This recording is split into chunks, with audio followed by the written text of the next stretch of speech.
Hello everyone and welcome to OSAS Week 9. We're here with Chikara Redemption and Platinum Horde. You're going to see some familiar names. I'm here with Tiger. Hello.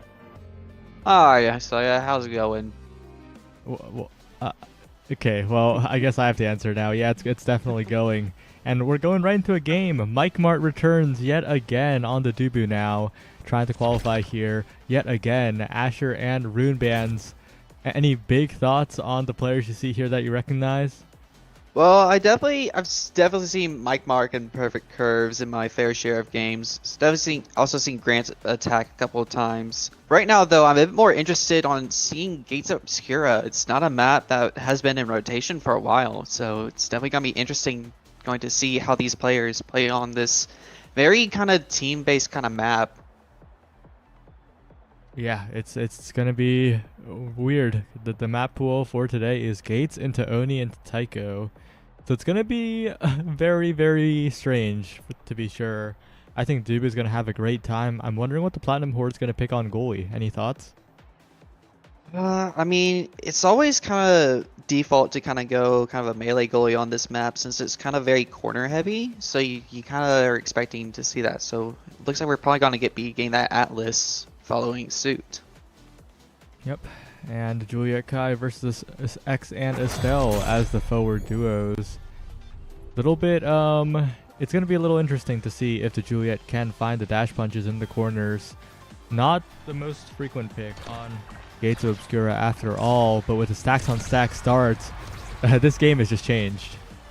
Well, I'm not even sure if they're going to be going for those dash punches all too much, as you see they're fully going into speed with both the slit kicks and the stacks on stacks start. Yeah, double speed Juliet and trying to move up. Mike Mart, a bit of an awkward spot in the top corner as the pass comes down to Cheeseball16. Wonder how that username came about. Why 16 Cheeseballs? Almost turns into 0 Cheeseballs there, but Grand Attack not quite getting the KO, and both barriers down. Estelle in position, but Grand Attack moves right past, tries to find a follow-up, but good saves by Jiggle Supreme. Now Perfect Curves on the attack, looking for a strike or Grand Attack being set up here, and an actual own barrier from I'm Richie, just barely. If Mike Mark can defend, this could be huge for Chikara Redemption. Yeah, Perfect Curves and Grand Attack manages to get the dash punch straight in. Gets the first goal of the set. End of the game. Yeah, and looking forward, of course, it's still very early on, but given how they played that first point, what are your expectations for these forward duos? I definitely am kind of expecting to see a lot more from the comp on Chikara Redemption, especially with kind of the questionable amount Pummeler's pick from the X. I'm not seeing too much damage from Platinum Horde, and so it's gonna be hard to see X get used to those Pummelers. But as well as you get Kai and Julie to just really put on those pressures for those barriers and give Atlas a hard time. Yeah, and we're seeing that right here. Burning the meter to find a second barrier. Mike Mart has plenty to use a core flip himself in the corner, pushing forward, looking for a shot to the bottom side, and finds the angle to the bottom corner. It's looking solid for Chikara Redemption. Like you said, the Pummeler's X might not have been the play. Yeah. We'll have to see with, X might get the stacks on stacks up, get some speed going, become a real threat. It's gonna require a lucky KO or two, it feels like, but the lucky KO is found by Grand Attack. Honestly, not really luck, just skill. Finds the angle, punishes the positioning from the 16 cheese balls, and on the top corner, Perfect Curves is having a great time maintaining possession with the help of the log. Grand Attack not to use the flip, and both barriers defended by Jiggle Supreme and I'm Richie. Oh, but it's still the barrier going down on the top side, and with an open net, it's going to be such a horrible defense against this flip from Grand Attack. Do you think they could save it in the open net? It's looking quite dire. I mean, Atlas, very strong goalie at holding it down, so as long as they don't get too out of position with all the portals everywhere, they still have a fighting chance. You are not wrong. Jiggle Supreme blocks the flip, and now I'm Richie with the X Maximus trying to get into position, trying to find the barriers. A bit of a barrage angle in the top corner from Perfect Curves. A flip now, trying to find the barrier on the other side. Cheeseball, Crystal Thorns goes wide, and Grand Attack punishes yet again, positioning too close to the wall. Trying to find an angle here, but Jiggle Supreme with the great clear to the top side. And once again, the power play is being stalled quite well. I'm Richie, though, in no man's land right now, as Perfect Curves finds the rebound and finds the set for Chikara Redemption. As we head into the draft, do you think that it's going to be Chikara Redemption all the way, or do you think Platinum Horde can pick up something really, really valuable here? Well, looking straight up, we already got a 1-2 punch threat with the Julie, as well as immediate spark skilling. It's looking like the Kai's going for a prime time. I'm not really seeing... I see Perform for the X, but they opt for the Knife's Edge. Kind of an interesting take with Stealth that, but Julie just has way too many options to be denied. Yeah. Well, that 1-2 punch falling down is scary, and of course, Mikemark will always be happy with the extra special as well. A big draft win for Chikara Redemption after the big set win. That Knife's Edge is going to have to find some lucky KOs, or else it's looking over for the Platinum Horde. Indeed. I also want... Oh, Grand Attack. Again, I think one thing I keep seeing about these Juliettes is they know how to get those KOs, you know? And especially with a stacks on stacks start, keep on resetting that speed is going to be immensely valuable throughout the entire game. Yeah, that could be the key. Whoever gets Dash Punch will fall behind the pace of the game. And Cheeseball trying to find anything in the top corner, but good strike wars by the forwards of Chikara Redemption are keeping it forward. But Cheeseball, one more chance. Striking the primary that close is a little easy to defend for a veteran goalie like Mikemark, who clears it away yet again. Grand Attack, though, trying to go for a strike war situation. Mikemark overextending on the log, but not punished for it. And Perfect Curves is there to help on the defense. The Dash Punch almost KOs as well. The defense from Chikara Redemption is looking solid as they try to transition it to offense, and a strike war on the core flip by Grand Attack. What a dominant performance, and Grand Attack's trying not to use the flip, trying to score without burning the energy. One thing I want to take a note of is we're actually getting to see some momentum boots to Dubu, which I think a lot of players have been looking over as of late, just with all of the speed nerfs on Dubu on top of the momentum boots nerf. It's just kind of a combination that we aren't seeing nearly as much anymore. But wow, Mikemark with the demon angle on, everyone loves to go for those portal scores, and it's always satisfying as a goalie on gates to be able to just, you know, snipe from your net and just get a goal in just like that. Yep. And the bottom side now, I'm Richie, Mikemark, once again in that classic 1v1 brawler versus goalie, and Mikemark's getting the better of it over and over. The lack of speed once again coming in, but I'm Richie's the one who finds the strikes, and the barriers are open, but Mikemark has the perfect read. If Cheeseball chose to strike up, that would have been an embarrassing roll, but Mikemark was in the Estelle's head there, and Grand Attack 2 barriers in one offensive attempt. Once again, Chikara Redemption efficient offense is really coming through for them, and I'm Richie and Cheeseballs just don't have the mobility at the moment. No, I'm afraid not, and until I think Estelle gets some kind of dash range, they're gonna be kind of at ends the entire time in midfield. But Grand Attack, again, dash punch, if it ain't broke, don't fix it. Yeah, and of course, you do not want to go to the next draft that quickly for the Platinum Horde. You want to find your way back into the set. So other than the draft, what do you think can be changed in the game plan for the Platinum Horde to maybe make a comeback here? I think most of this map comes down to how you play it and how you play with your team. You know, on this map, you already see that Platinum Horde is trying to do a good job of keeping it on the side of the opposite of the portal so that they can push it into the corner more. And making use of that, as well as just portals for transportation. I mean, you can see these players, they are trying their best, but Grand Attack gets the dash punch and just keeps on the pressure. Well, maybe we can see some Atlas ults to come in and help save those, to help help on defense and offense at the same time. Yeah, those revives are going to be necessary, but they do find the barriers. Wait a second. Passing plays. Great strike war by Cheeseball 16 up to I'm Richie for the goal there. Platinum Horde not out of it just yet, but it still felt like Chikara Redemption had possession and had control for like 90% of that point. They're going to need to find something, but like you said, once again, this Juliet dash punch is finding so much value on the stack start, but the stacks reset on both the midfield and the forward on opposite sides. that's going to be a big swing in terms of speed, and Cheeseball is going to have a bit of an advantage, it feels like. Indeed. I mean, I always think it's a bit stronger. The hierarchy of KOs, at least in strength, goes goalie to midfield to scorer. Oh, a really scary situation there. Jiggle Supreme gets out alive, but doesn't position to cover the portal. And I think that's the big difference, right? Chikara Redemption playing around the portals, Platinum Horde getting mixed up by the portals right now. It definitely seems like Platinum Horde is able to utilize the portals for their offense, but when it comes to their defense, they're not really covering what the enemy can do with the portals.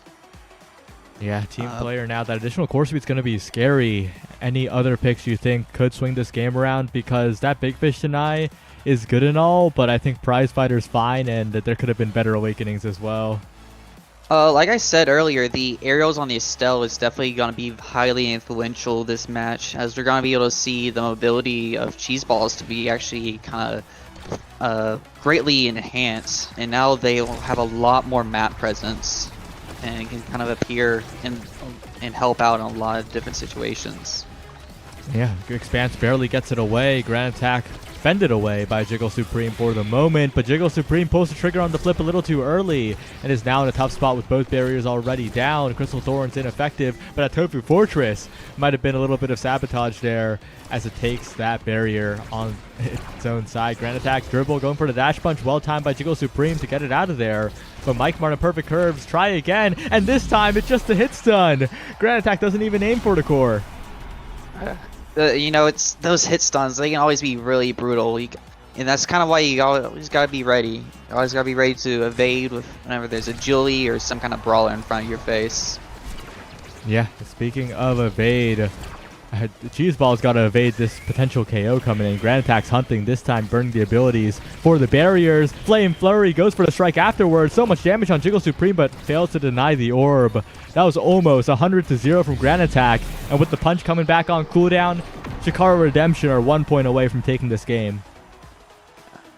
Yeah, Chikara Redemption definitely has a lot of momentum going into this entire game. And it's going to be hard to stop that momentum, both mentally and just with all the scaling with the stacks on stacks, Prize Fighter.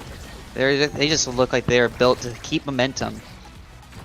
Yeah, and the barriers are open though. Maybe a chance for them to take the momentum back with perfect curves. That Castle aspect of doing a lot of work. The uptime on the blazing pace, not just the speed, but being able to get it so consistently is really helping. And now Grand Attack, full stacks available, blocks the flip, gets the barrier. So good at catching Jiggle Supreme on these risky clears. Cheeseball has to find a moment and does a calm shot to the bottom corner. Mike Mark can't reach it. Platinum Horde need more of those. You know, they say it just takes one more, and keep at it, and you might be able to turn the game around. One more barrier, one more goal. Just keep at it, and the game can just turn it on its head. Yeah, and with the Portal offensive plays like you mentioned, Platinum Horde a little bit more familiar when they're the ones on the offense. They get it past the Tofu Fortress. Big opportunity, but they let the core slip by, and the push ends. Mike Mar with a good strike war, gets it out of the corner. But Cheeseball, you mentioned the aerials. That's coming into play here. A patient play, a shot attempted, but no strike. A strike there might have been the difference maker. But Cheeseball lurking for so long near the corner. That was like 5 seconds of standing at the corner and really punished for it. This power play is going to be devastating. Definitely, and just also that's another Prize Fighter stack, so it's just gonna keep that threat up and heal from even further. But we're looking at a possible score right here. Oh. But Grant barely doesn't make it. Yeah, and now I'm Richie, a bit of a chance, but Grand Attack better on the strike wars, maintaining the dribble, and the barrage will finish it off. Perfect curves. The one to score the last goal, but that was the Grand Attack show. All three members of Chikara Redemption played very well that game, and this team is looking poised to qualify. Yeah, definitely don't let that Julie get too comfortable.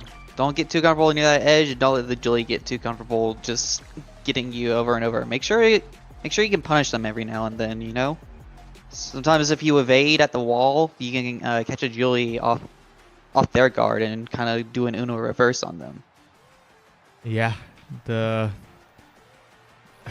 The evade's definitely a powerful tool here. The Atlas Revive could have been as well. It really felt like Jakar Redemption was just more familiar with the map, and familiarity goes a long way in the tournament setting. Tiger, any last thoughts before we head to a break? I mean, just it's definitely it's a tough map with gates. You really have to test to see how well you're both familiar with that map and knowing exactly what your team's gonna do. Trusting who's covering portal, knowing who's gonna be where. It takes a lot of experience to just be able to play that map effectively with your entire team. Yeah, well, on that note, we're going to head to a short break. Don't go anywhere. Maybe consider web fishing with Tiger, who's bouncing like a mile in the air at a time. And see you then.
Hello everyone, we're back with round 2 of Swiss. We got the 7-star strikers versus Freaky Fan Club, and they definitely are fans. That their usernames will surprise you.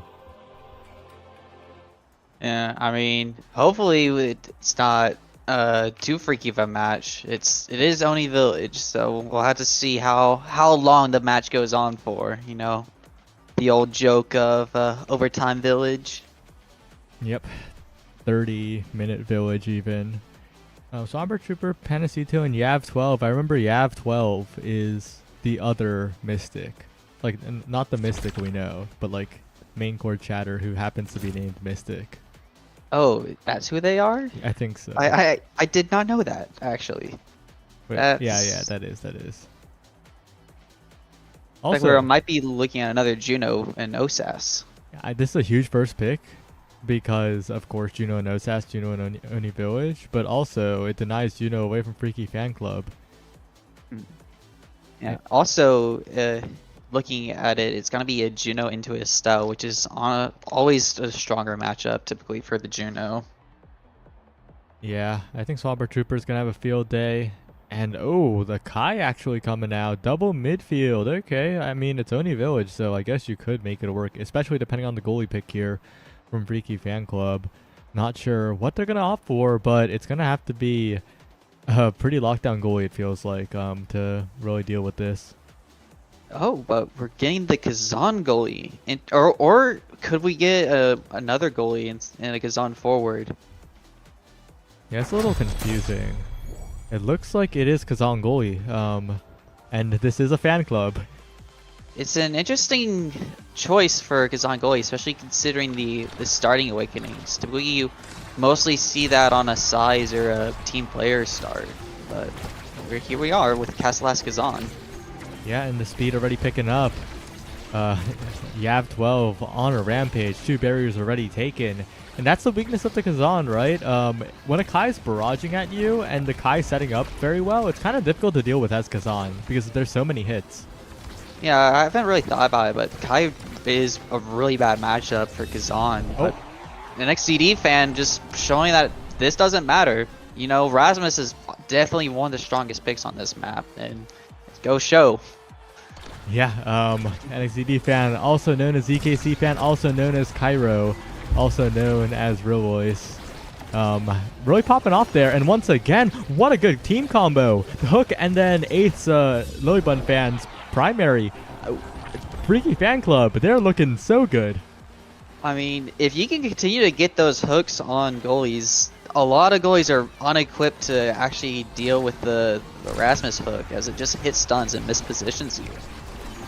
Yeah, and they're explosive on the offense. Rasmus Estelle, of course, a very, very common Oni Village composition for a reason, right? They have a lot of control over the map. But you rarely see OSAS teams pilot it to its full potential. I think we're seeing this team piloted very, very well. I would definitely gonna take note of seeing how Panacito, I think. Panacito. I'm going to see how this Panacito is going to be able to make use of the missile prop Dubu.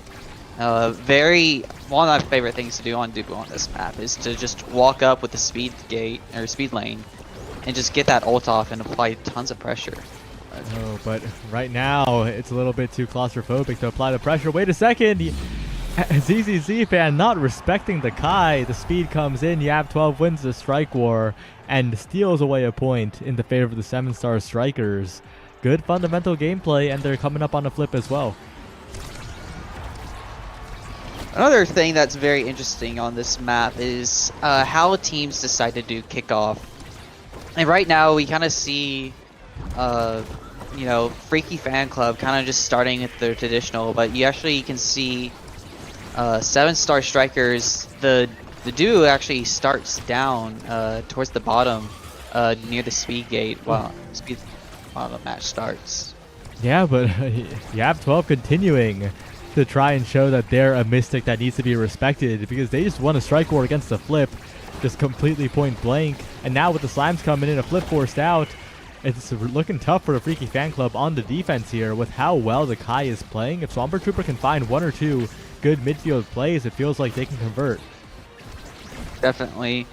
And just once that forward pressure is there, it's gonna be interesting to see how Freaky Fan Club is gonna be able to deal with that. Yeah, now Swamper Trooper pushing it forwards. Oh no, a completely missed strike. ZZZ Fan. A bit of a blunder, and it's suddenly all tied up when we thought that Freaky Fan Club were getting 3-0. So what do you think is each team gonna be looking for in order to kind of start getting a bigger advantage going into this game? I think it really comes down to getting enough speed, right? It's Oni Village, of course, like that's the obvious answer. But speed allows both teams to kind of bypass each other's game plans a lot. It allows them to ignore a lot of the Juno Slimes with the sheer amount of speed that they can dribble aggressively with. And so that's going to be a huge pickup in the draft. And also, the damage is actually coming in a little bit on Mystic, who is tanking a lot of these chip damage hits. So that could also be a factor if some damage awakenings are picked up. Yeah. Definitely. One of the things that's not looked at Oni Village enough is with how long the points can be, just how much damage can tend to rack up on some people at times. Yeah, and right now the damage is still stuck on Yav 12. Slimes come in. ZZ Fan still defending, using the Kazan strike to its full potential to the top side. And oh no! 8th Lilybun Fan, he can't be missing strikes. Kind of flashbacks to last season. But this is a new 8th. This is a new Lilybun Fan. Never mind. Okay, well, you can't just own barrier after I say that. A good flip forward, though, gives Cairo another chance at something. But the Slimes are coming in. It's a dangerous spot, but in overtime is where Kazan goalie thrives. Definitely, and as you were talking about with that speed, it's not just movement speed that can be important, but core speed as well. Just being able to hit the ball where the enemy simply cannot reach it. Know the time to adjust. Yeah, and maybe an offensive push here. Flip available. Panacita rolls past. Well played by Freaky Fan Club, especially ZZZ Fan on the defense. The Kazan goalie in the open net held strong. Definitely. Well, now we're going to look into the next draft, and already we can see a couple of speed awakenings with Explosive Entrance, Fighter Flight, and Super Surge, and stacks on stacks. A lot here available. But also the hotshot with the Juno is going to be a possible threat. Yeah, it has to be a hotshot take here, taking away from the Juno, and it indeed is. Spark's also a possibility here. Probably not going to be taken, but actually taken by the Kazan. One of the better characters to Spark scale on, especially in the goalie position, because 2 Spark with one of them being power is actually super valuable in terms of core speed. I do find it a little interesting the explosive over the Super Surge. Yes, you do get the 12% stronger ult, but you do lose 5% of the extra movement speed.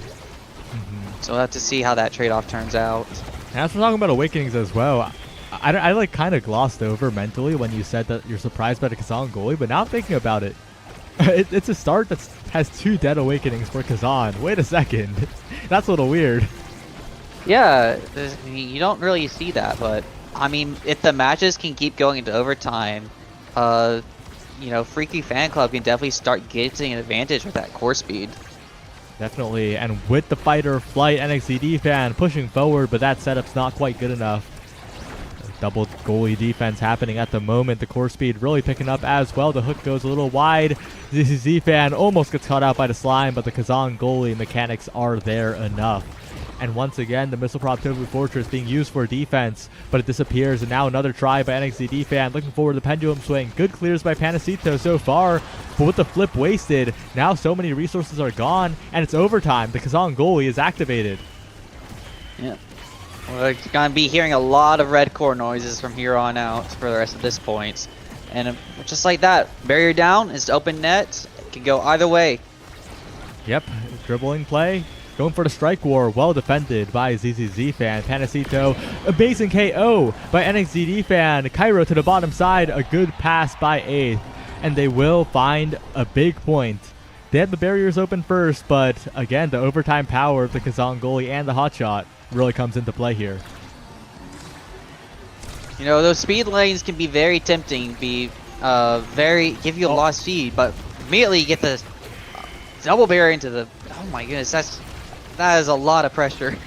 Yeah, 2 barriers down already. Swamper Trooper, so much meter burned on both sides, but ZZ Fan still maintains a flip.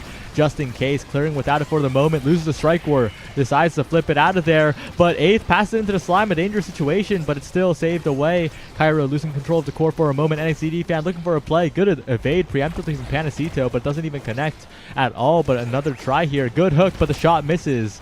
And once again, it's Mystic YAP12 on the offense looking for an opening. The barrage, ZZ fan doesn't have the perpendicular strike. That angle was quite off, unfortunately. And it's 1-1. Definitely the match is definitely going faster. Core's moving around all over the place. It's hard to keep track of things at times, honestly. Yeah, especially with the core speed picking up, like you said. Swamper Trooper, though, keeping the core under control. Good Juno redirects, and the defense isn't quite ready. The strikes aren't quite ready on Freaky Fan Club. They're falling a bit behind in the pace as NXT fan tries to find the 1v2, but not quite enough. Bottom side now, dangerous spot. The open primary is good, but the strike four isn't won in a weird clear by ZZ fan. Freaky Fan Club, not the greatest defense these last 2 points. I think they really need to find some consistent offense, because when they're under pressure, Swamper Trooper and the YAP12 are being so efficient. Definitely, and just Kazan goalie, he can hold out, but his weakness tends to be going straight through him. Just like that, another hook gets the barrier. Yeah, and with the goal open, it just takes a hot shot, piercing shot from Lilybun fan to send it through. Freaky Fan Club tied up, no longer behind in this set, and could go up to a 2-0 set lead. That would be huge because they have many possibilities in the draft. I believe this is the second set that's also gone first next point wins. Am I correct on that? Yeah, it's been 5 points both sets so far. Yeah, these games, they're definitely very close. We can't count either team out. Yeah, and with so much meter being built up, actually, that's huge. As Panacito utilizes the speed to get 2 strike interactions, not just 1. Double dips, so much meter available, flip available, shot to the bottom, slow core, but 2 flips still there for the 7-star striker. So many more chances. Good dribbles by Panacito, flip to the bottom side, not quite enough. YAP12 trying to push up with the barrage. The roll by Panacito. They're getting a little too fancy with it. They're burning too many cooldowns, it feels like. A big opening could be coming for NXZD fan as the slime stops the core inside the Tofu Fortress. ZZ, it's just hitting overtime, so now we're really going to be able to see how if the tables are about to start turning. Oh, and speaking of the table, Swampert right in the middle, snipes out the clear. And that 7-star striker is getting it done. Freaky Fan Club. NXT fan spectacular on offense. They got the follow-ups there, but on defense, they don't feel nearly as coordinated. I think they need to trust each other a little more heading into the next set. I think the scariest thing I'm seeing right here is a team player on Oni yeah. Village. That's just such a strong thing to have, whether you're Kazan or not. It's just all that core speed, just keeping possession on just already such a fast map. It really can keep the momentum going. But what I have to point out is that I don't like that draft from Swamper Trooper. Timeless Creator and Castlast are really bait picks on Juno. Of course, Cast is better than Missile Prop, of course, but Timeless doesn't really do anything for you. Monumentalist for the core speed would have been much more valuable there. Even Prize Fighter would have been a very solid pickup. Timeless doesn't really achieve anything, unfortunately, and I think that's something that OSAS players need to realize in the Juno drafting. Yeah. It is very counterintuitive because you see that slime, you see the slime on the picture, but it's not the best thing for the slimes. It turns out slimes do not like slimes. You know, they're a little bit of antisocial kind of creatures. They work best with their little boxing gloves on, with their little fire. Yeah. But so far, though, Swamper Trooper playing this midfield interaction quite well and making sure the possession is kept at least somewhat here. Good passes down to YAP12 and doesn't even need the barrage to find the barriers. This Tofu Fortress as well, he gets it out of there. And now 7-star strikers are just consistently on the offense. It's a big swing here as the ZZ fan doesn't pull the trigger on the flip and just stands still. Had a pass angle through the central or to the top side, but decided to not do anything. Yeah, you can't wait too long, otherwise the enemy's just gonna start. The enemy's gonna start scheming. They're gonna start throwing projectiles. It's gonna make your life a lot harder if you wait too long. Bit of a tough loss in that point for the Freaky Fan Club. They need to get started on the offense here. Passing plays. Looking for some kind of opening, but like you said, not getting that team player. Oh, wait a second. Lilybun fan, what a snipe. What a snipe by NXZD fan. Really coming in, but can they get the barrier is the question. If Panacito... Oh no, so many whiffs. They lose a barrier. Panacito didn't even do anything. All Panacito did was stand there and won the 1-0v3. I can't believe what I'm seeing, but it looks like the barrier goes down either way. Where there's a will, there's a way, and they eventually find it. Yeah, Panacito still clearing it away, but there's a flip available. Another missed strike. Oh no, Freaky Fan Club. It's all falling apart right now. A good flip and a good goal to finally end the nightmare of a point. They're going to have to figure something out next. Yeah, I mean, that's not the first time NXED's managed to get KO like that. If you noticed earlier, you know, if you're caught on the speed, on the edge, that's really going to put you on pressure to get all kinds of abilities thrown at you and possibly hit off the edge. Yeah, and I'm NXED, NXED is making good use of that. Well, NXED fan, only an imitator. As well... Honestly, I mean, I can just say I'm a fan of NXCD. Fan, you're an NXCD you know? fan. You're basically in the game right now. Yeah. Well, another passing play coming through, and these passing plays have been so good from the 7-star strikers. But the individual outplays have been there, but the follow-ups again, the team play coming in. Swamper Trooper is playing not an aggressive core speed role, but a very supporting role for YAV12 very solidly. There, though, a great block by NXZD fan will stuff away the scoring attempt, but yet again the passing plays making it so difficult for ZZ fan to find any sort of footing in the defense because the core is constantly on their side. I mean, it's just gonna be hard to like keep that core away from you. Like all that speed, just keeping it up. Yeah, and there were just too many defensive mishaps from the Freaky Fan Club in that point, missed strikes. And I think the big thing again, like in the first set, it was Lilybun fan blinking backwards to try and save when ZZ fan already had the save. And this time it was NXZD fan hooking backwards to try and save when ZZ fan already had the save. This team needs a little bit more team synergy. They need to trust each other on the defense. It's definitely, it's gonna be hard. Definitely as well with all the speed and pressure just coming up at them with the team player and just with just all the speed that just that 7-star strikers has. Oh, but a good flip burn from Lilybun fan, just baiting out the flip from YAV12, who is now meterless, who is now vulnerable, maybe even a little bit of chip damage as the flip's available here, but a weird flip on defense. That was an easy save for ZZ fan, but the meter burn for that doesn't feel too great as NXCD fan now has got to find a massive outplay here, but a flip to the bottom side threatening the barrier. And now Swamper Trooper has so much control over the field. These slimes are buying a lot of space as NXCD fan tries to find the shot. But again, it feels like Panacito has so much room to work with here. You know, I mean, we might have joked about the Timeless and Castellass, but these slimes, they're staying up for a bit of an eternity. You know, like, it's definitely adding damage, it's adding a bit of threat. It's not the... Oh. Well, as cool as the slimes were in that point, what about that hook flip? Making sure that the hit stun was there, so Panacito couldn't do anything, and that wasn't even available. No meter available on Panacito. Yeah, I mean, NXT defense just making good use of these hooks throughout the entire match, just making sure to complete hit stun, and just holy, Panacito can't do much about it.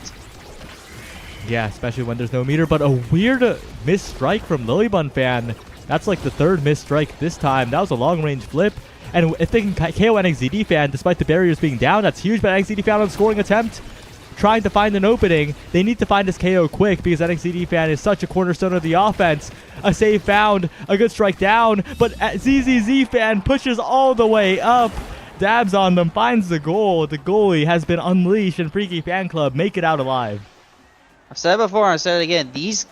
All these sets are going to a .5. These games are staying very close, but looking at that, we have possible primetime Gazamba as well as the 1-2 Junos. We'll have to see what's actually taken and what's denied.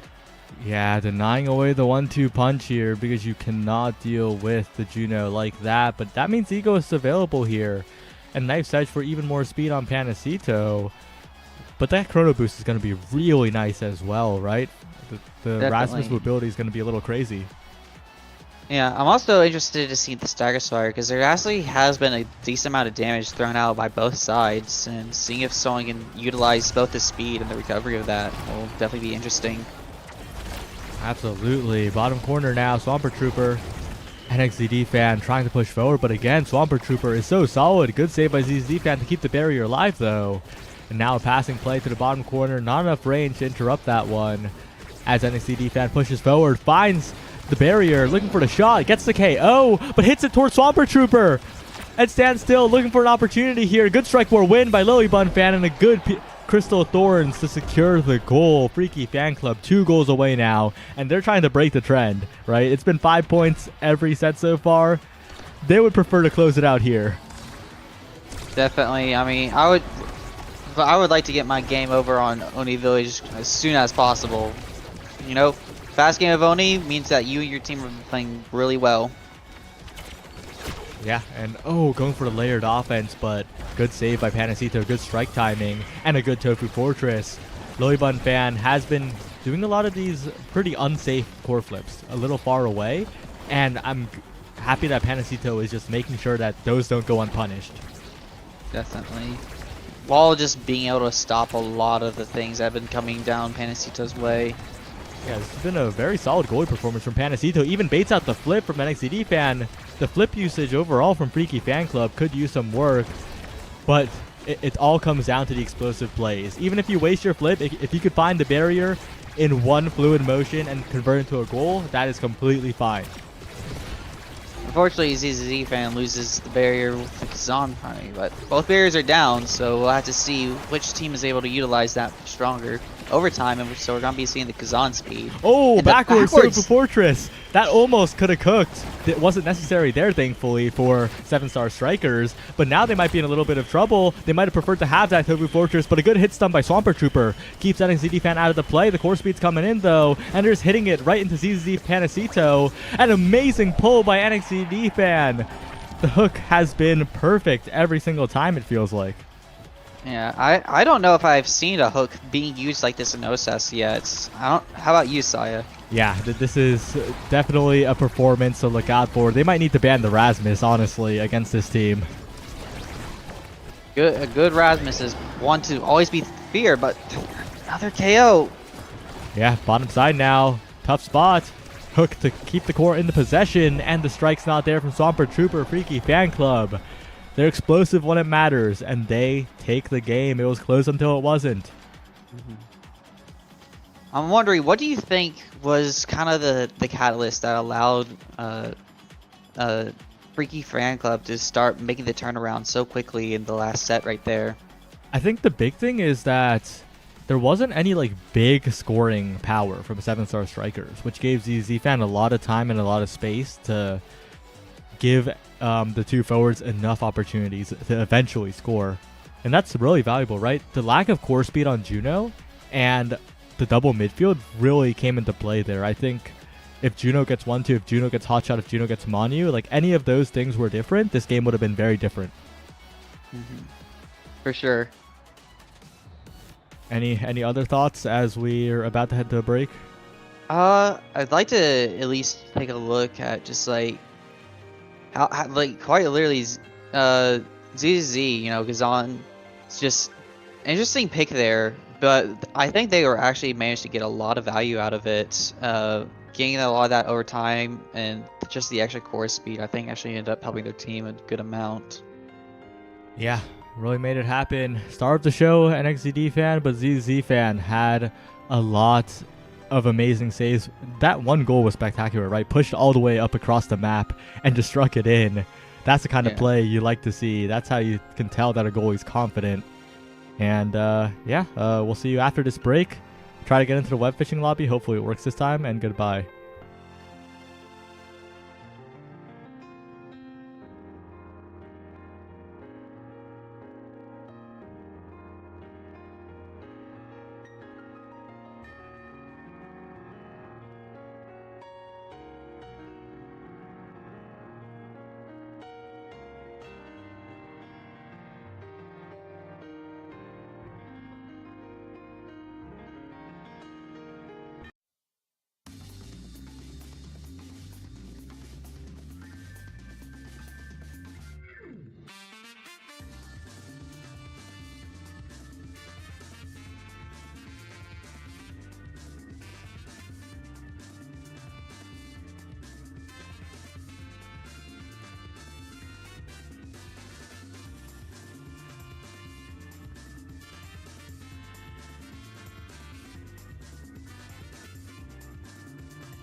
We're heading on over to Taiko Temple this time as we head to our Swiss round 3 match. It's do or die. Lose here and you're out. Lose.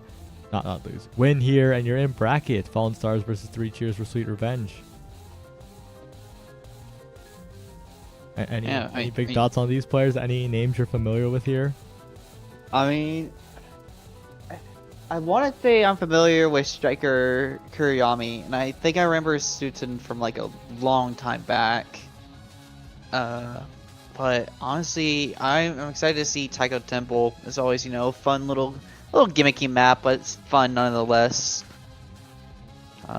What about you? What are you excited to see? What's going through your head right now?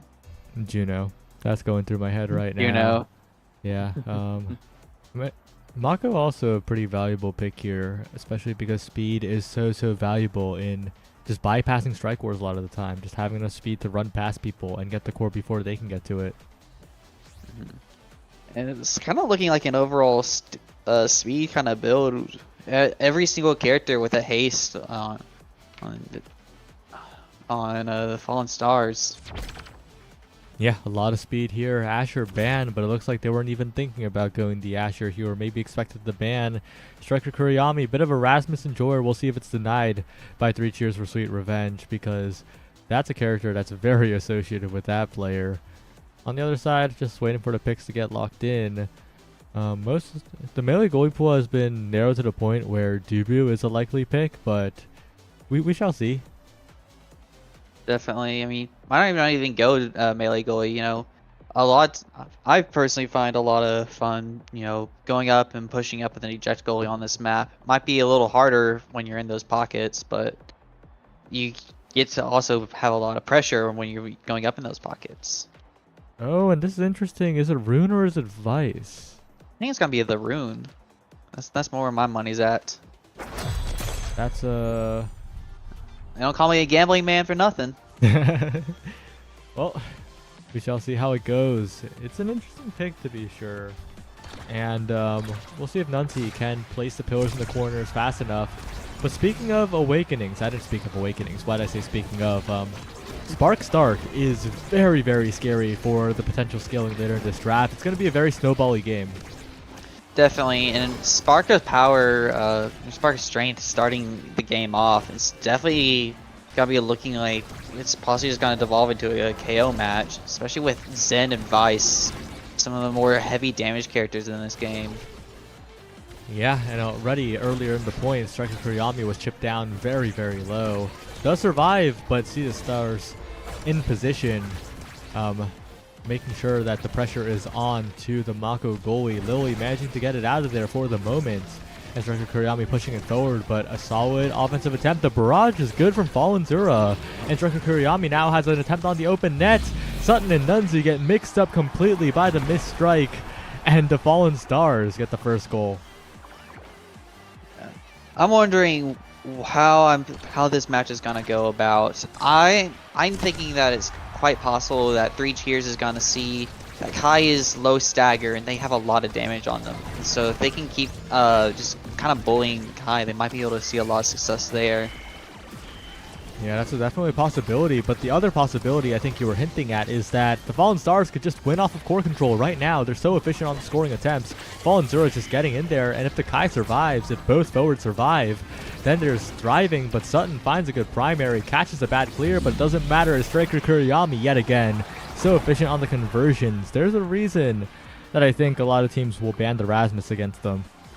I think we also have to just shout out to the skill of Striker Kuriyami right there. They waited out the room pillar and were able to actually strike and react to that and keep possession.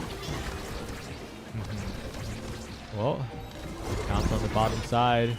Trying to find a bouncing play, but Striker Kuriyami yet again. The two barriers down already. Fallen Zura already pushing forward. And a KO found, yes, but Fallen Zura has the flip. Almost gets a Giga Blast anyway. Flip to the bottom side. Nunzi and Sutton both covered top side, and you got to cover both sides there because the Fallen Stars just got a whole set win and a spark start. I'm afraid I blinked, but we're already going into set 2. Let's take a look at this draft. What's initially sticking out to you right here, Saya? Well, what's sticking out to me is no sparks, so I think Three Cheers for Sweet Revenge are breathing a sigh of relief here, but anything else that you have your eyes on? I mean, there's definitely a good amount of damage. You got the missile prop, possibly the 1-2 punch, prize fighter. A lot of things that are going to possibly allow Revenge to just kind of come up from behind and have, you know, their revenge. Give Revenge for set 1. Show them who's really boss. Yeah, and Solid Awakenings to be sure. It's a little rough for Nunzi though, not being able to pick up the Unstoppable because Hotshot is just that much that strong on Rune. But that Unstoppable would have been very nice against Erasmus, a bit of a comfortable pick. But it looks like the game plan is continuing as it is, even with the barrier down with a missed strike shot from Lily. If the offense is this efficient, it doesn't matter if there's 1 or 2 defensive slight mistakes because they're within margin of error. If the passing plays come through, if Striker Kuriyami gets the core, it's going to be a scoring play, as Sea Star is looking for a scoring play here, but doesn't quite have the speed to catch up to the core. And now Fallen Zero trying to find the pass, interrupted that time. But again, it's just the sheer core control that is the difference so far. I think one of the also really strong picks that was managed to get from that draft was Striker Kuriyami being able to get that big fish on Rasmus, where he allows the whole kit to kind of open up and expands the possibilities to kind of dominate the field even stronger. Yeah, and we could see that in that last goal, as once again the Fallen Stars are the ones who are scoring. A good pendulum swing to send it forward. And these passing plays, right? They're so ready for each other when they're both walking forward past the center drum and making sure that they can just open up these shots onto Nunzi, who really can't defend these barriers too well without cooldowns. I mean, it's just looking like the KOs. I mean, KOs are not exclusive to Three Cheers. For Revenge, Fallen Stars also managing to get the KOs and also get a power play out of it. Oh, Oni's blade almost saves it, but Nunzi can't get a strike in there in time. A good attempt from Sea Stars. Almost there. Almost enough, but it's the Fallen Stars. Wow, actually that's really funny. It's the Fallen Stars versus Sea Stars. I think it's Three Cheers for Sweet Revenge. Wait. And versus Fallen Stars. No. Sea Stars is on Three Cheers. Oh, yeah. True, yeah. There's a lot of star. You know, my vision's a little blurry. Get a little stars in my eyes. All the Fallen Stars and Seed Stars. A bit of a funny matchup here. The flip misses. The stun actually. I think it wasn't even range. The stun core stop made it so that Nunzi predicted it to come, but it didn't. And now another passing play. Nunzi gets it there in time. Looks for a banish. Good banish to stall out the play for a while, and a good pillar to not be unformed. The Fallen Zura still maintaining control, and Nunzi just not ready for the Oni's blade pop. 3-0 the Fallen Stars. This time, surely there's a spark this time. Possibly. I mean, I think this set right here is what's gonna make or break it. You know, with damage comp, I think, you know, Revenge is gonna need just that one extra draft in order to start outscaling. So if they can manage to win this set, I think they might be able to make a very strong comeback. Yes, but it's going to be difficult. They passed down the spark to Rasmus, and they picked up additional speed on the Kai. Rampage passed up almost entirely here. Explosive entrance is big, but I think that the Fallen Stars can just do exactly what they were doing here. It's going to be up to 3 Cheers for Sweet Revenge to find something in the midfield. Definitely gonna be interesting as well. Just, I mean, it seems like Fallen Stars, they themselves have been scaling their own damage. Yes. Striker Kurami in particular has more than enough power, right? And that's really, really important, especially when Sea to Stars can get trapped in the cage and chip down. But that's a lot of chip. That's the goalie going down. And 3 Cheers for Sweet Revenge, their damage might have come online. Yeah, explosive entrance on the Zentaro. You get just kind of a double dip right there with both that enhanced dash as well as just all your abilities being able to hit harder. It just really opens a lot for Zen. Yeah, and that's going to be a factor if the Kai or the Mako get a little bit of chip damage put onto them. But a good Ensnare Drum stops the play for a moment. Only one barrier falls as Sutton tries to press up to the top side, and See the Stars there for the follow-up. Wins the strike war, makes it a difficult situation, but the Oni's blade sends it backwards. And Fallen Zura survives while Striker Kuriyami a simple one-on-one with the goalie yet again. Fallen Stars looking as confident as ever. Yeah. I think Revenge, the Nuzzy might need to be using the rune pillars a little less for the instantaneous pillar and try to take advantage of their longevity a bit more. That might allow them to defend a bit stronger and kind of just hold off that pressure while their fours are able to get the damage stacked on. Yeah, definitely something to look out for here. As a missed strike, actually, Lily hasn't missed too many strikes this game, but that one kind of hurts as both barriers fall. Barrage in. Fallen Zura needs to be very careful here. One cooldown will do it, but evades the first hit, actually. Well played to survive by the Kai in midfield, who gets pushed forward, and a good deflection by Lily with the drum and bass. Finally, a KO comes through, but if Striker Kuriyami can find this barrier, it could be huge. Interrupted by Sutton. Well played to make sure the Rasmus doesn't keep control, but an amazing perfect pitch by Lily to send the core away. Yeah. You know, Mako, queen of baseball, or she can hit the drums and she can hit those baseballs. Yeah, it's not baseball, but it might as well be. Trying to find a save there as the core drifts slowly to the top side. Another good strike shot, this time empowered, giving Striker Kuriyami plenty of chances, but this time it's going to have to be sent away from the Oni's blade successfully. And Lily, what a clear, right past the stun of Sutton. And that's 1 point away for the Fallen Stars. 2 berries and 1 point, that's all that needs to happen. But I don't think Team Revenge is gonna be letting that slide just easily. I'm definitely gonna think I can see them holding on here. Yeah, but I'm noticing what you're saying. Nunzi is using a lot of these immediate pillars, and that's been their downfall. They just don't have the cooldowns a lot of the time when it comes back around on defense. But that banish is really good, actually. Completely held Striker Kuriyami, but still, with the size, has enough reach. And Lily, what a strike. Make sure that barrier stays up and See the Stars now with the flip available. Striker Kuriyami looking KO'able. Possibly might be able to get a conversion on that. Quite possible, but it's still going to be tough as Striker Kuriyami pushing forward into the corner. Again, the Ensnare Drums across the map. Lily's been on point with hitting these. Striker Kuriyami now to the bottom corner. Finds the pull onto the midfielder. Has the secondary available. Nunzi tries to strike it up, but Striker Kuriyami completely reads that play. It's a dominant performance by the Fallen Stars as they qualify for bracket.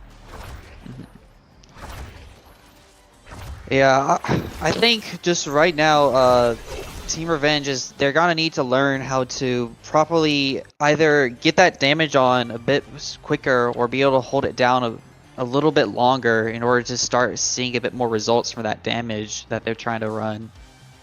Yeah, I like the idea, and they did find the critical KO on the goalie that one point, but the consistency just wasn't quite there. I think the Fallen Stars were ready for damage as well. I think they played pretty solidly around it. Fallen Zero was running away and dodging and dipping and weaving and evading around a lot of it, and that really made the difference here. And along with that, the Rune goalie might need a little bit more time in the oven.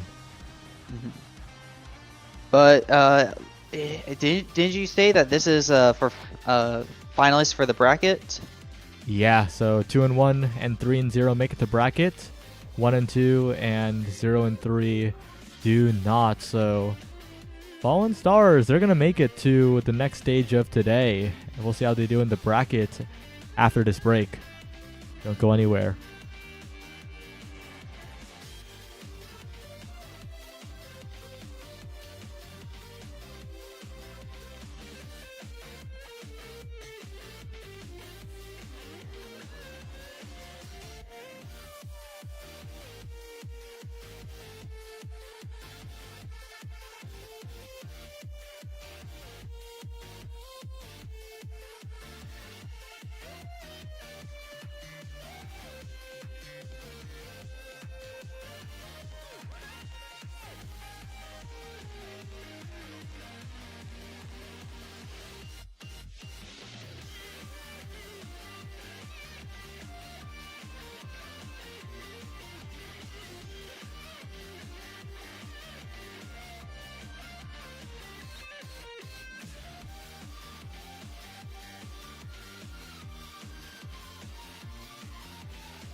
Hello everyone and welcome back. We're here with the bracket and we're gonna see Cutie Patooties versus Dream Crush.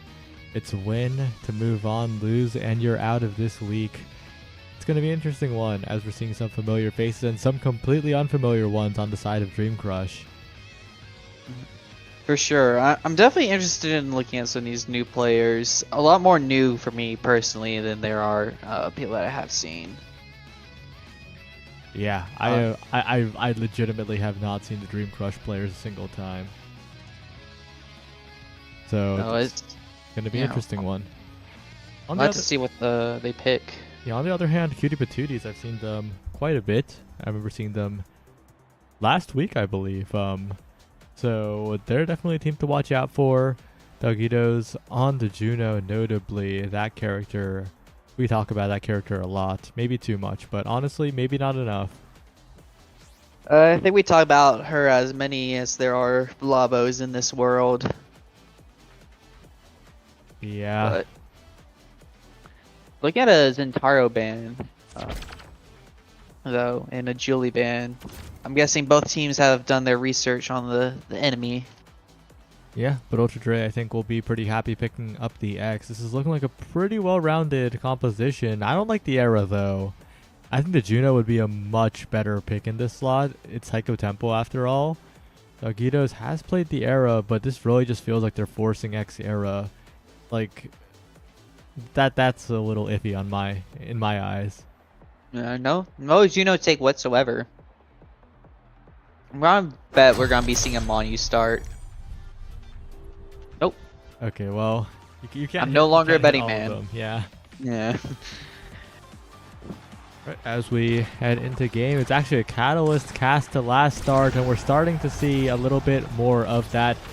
Some drafting lessons that we can take, because cast to last, very good on certain characters, but very mediocre on a lot of characters that I think a lot of people like tunnel vision into thinking that it's fine on. Like, for example, on characters like Now and X, Catalyst is way better than Cast to Last, and that's what you should be picking. Yeah, definitely, for sure. I'm also interested on your takes on, or your thoughts on the Era going Cast to Last when over the Catalyst. I think that one is very justifiable, especially because Ultra Dre is going to need a lot of powering up to out mobility in the midfield here, especially when Now has a pretty solid time defending. Mythic Actuary, passing play topside, Imperial Simp looking for a log, but Ultra Dre, perfect timing, finds the punch as well for the goal. That was spectacular. Speaking of Now, it's interesting that we're getting to see Now goalie. Very rare, not very common pick. Definitely still good, but I don't rarely ever get to see Now on the goalie position. Yeah, the only one who picks it with any regularity in current Omega Strikers is Soren on Eris Kitten Club. He picks it up a few times. It looks okay. He does goalie things on it, and he walks up with it and all that. So we'll see if Relin can walk up with this Now goalie pickup, especially with the Castellast. Definitely an inferior choice to the Catalyst, but it gives that additional presence in the midfield, and with that, Mythic Actuary picking up a passing play into a pendulum swing and KOs the goalie right back. Both goalies have died in their respective point losses. It's going to be an interesting game. For sure. And we're finally, I don't know if this is the first time I've actually managed to see a Slick Kicks X in OSAS currently. Yeah, but Ultra Dre is making a really good use of it. Finding the dribbles, finding the shot, and finding the goal. 2-1 up now. Yeah, correct me if I'm wrong, but during ult, if he strikes you, he gets the Slick Kick speed. Is that correct? Yeah, it is just striking in general, I believe. So it is very valuable in catching up to people, and also just keeping possession of the core if someone's on top of you. Getting that additional speed to work with. One barrier down already. And Doggitos is playing a lot of beam forward era, which isn't too great, because if Reliant starts picking up on that and starts strike warring the beam, then the defense will be very, very good. But right now, Ultra Dre is just setting up so efficiently that doesn't matter. I think definitely one of the things I just noticed a bit earlier is with the Castellas, you actually do manage to get larger Now arrows And those triangles, when they're that big, can really corner off and apply pressure, especially with that strike shot adding distance. But Ultra Dre manages to get the X stash in and manages to get the goal. Sealing the set in the favor of the Cutie Patooties here. They're looking confident. Ultra Dre in particular looking very confident. Like Doggitos and Torn are playing well, but Ultra Dre just looks in his element right now. Yeah. Off to the draft though now. First things I'm looking at is if X can get perfect form, things might just go all downhill from here. But they managed to deny it. Yeah, but another awakening choice could be that Spark, right? It's a single Spark in first draft. Huge scaling potential, and of course you'll never say no to the speed either, and Ultra Dre picks it up. This guy who's already dominating the game has insane scaling power on board now. I think Cutie Patooties played that very well. I think the one thing I'm going to critique Cutie Patooties is the fact that the Asher goalie went Egoist when they possibly could have let the Egoist Catalyst go to the X instead. That way, Mythic had to decide between the Ego Kata or denying X. I do think it ended up fine though. I think just taking Ego Kata for yourself and getting either perfect form or the single Spark is just more consistent because you're not giving over a potential win condition to the enemy forward. I think that's very fair. Yeah, I think that's a pretty justifiable draft pick here. And I think it's going to serve them pretty well because, again, Ultra Dre's already performing so well, right? I don't think he needs the immediate power right now, and if the game decides to go late, if Dream Crush find a way back, they still have to worry about that Spark. True. It's Sparks are definitely a big investment, but the X Dash gets it in again. Ultra Dre just an unstoppable force, showing now that just there's nothing that can get in between him and the net. Yeah, setting up very well there, and Relian having a tough time on the defense, especially because this is a double forward comp, right? Mythic Actuary and Imperial Simp don't really have the tools, don't really have the capability to drop back and help out on the defense quickly. And that's really showing here because Ultra Dre is just getting these 1v1s over and over. Oh, a weird flip, but they managed to not lose a barrier so far. And Ultra Dre in the 1v1 has been so solid. Definitely, and Daga is able to get the arrow beam to finally get the double barrier. Yeah, and it's kind of telling that Doggitos is being able to find the arrow beam scores on the barriers because normally you should never use arrow beam for scoring potential. It's an incredibly easy ability to defend against. But Relian is all alone, right? This defense from Dream Crush is like they're all winning on the offense right now, and Torin and Doggitos are holding for long enough while Relian is suffering on the other end. Yeah, it looks like Ultra J is really making use of the fact that now just really has a low stagger pull and just can be a very big punching bag, just a very easy target. Yeah, and that's lifeline burned as well, so Relian has no big healing for the next while. Oh, the nado from Doggitos and Ultra Dre. Ultra Dre read that, believed in the nado to be just enough to force it in, and he was right. I can't believe it. That's an arrow tornado from downtown. What an amazing team play from both forwards of Cutie Patooties. And that's 2 barriers. Ultra Dre, what about this Ultra Dre guy? Holy moly.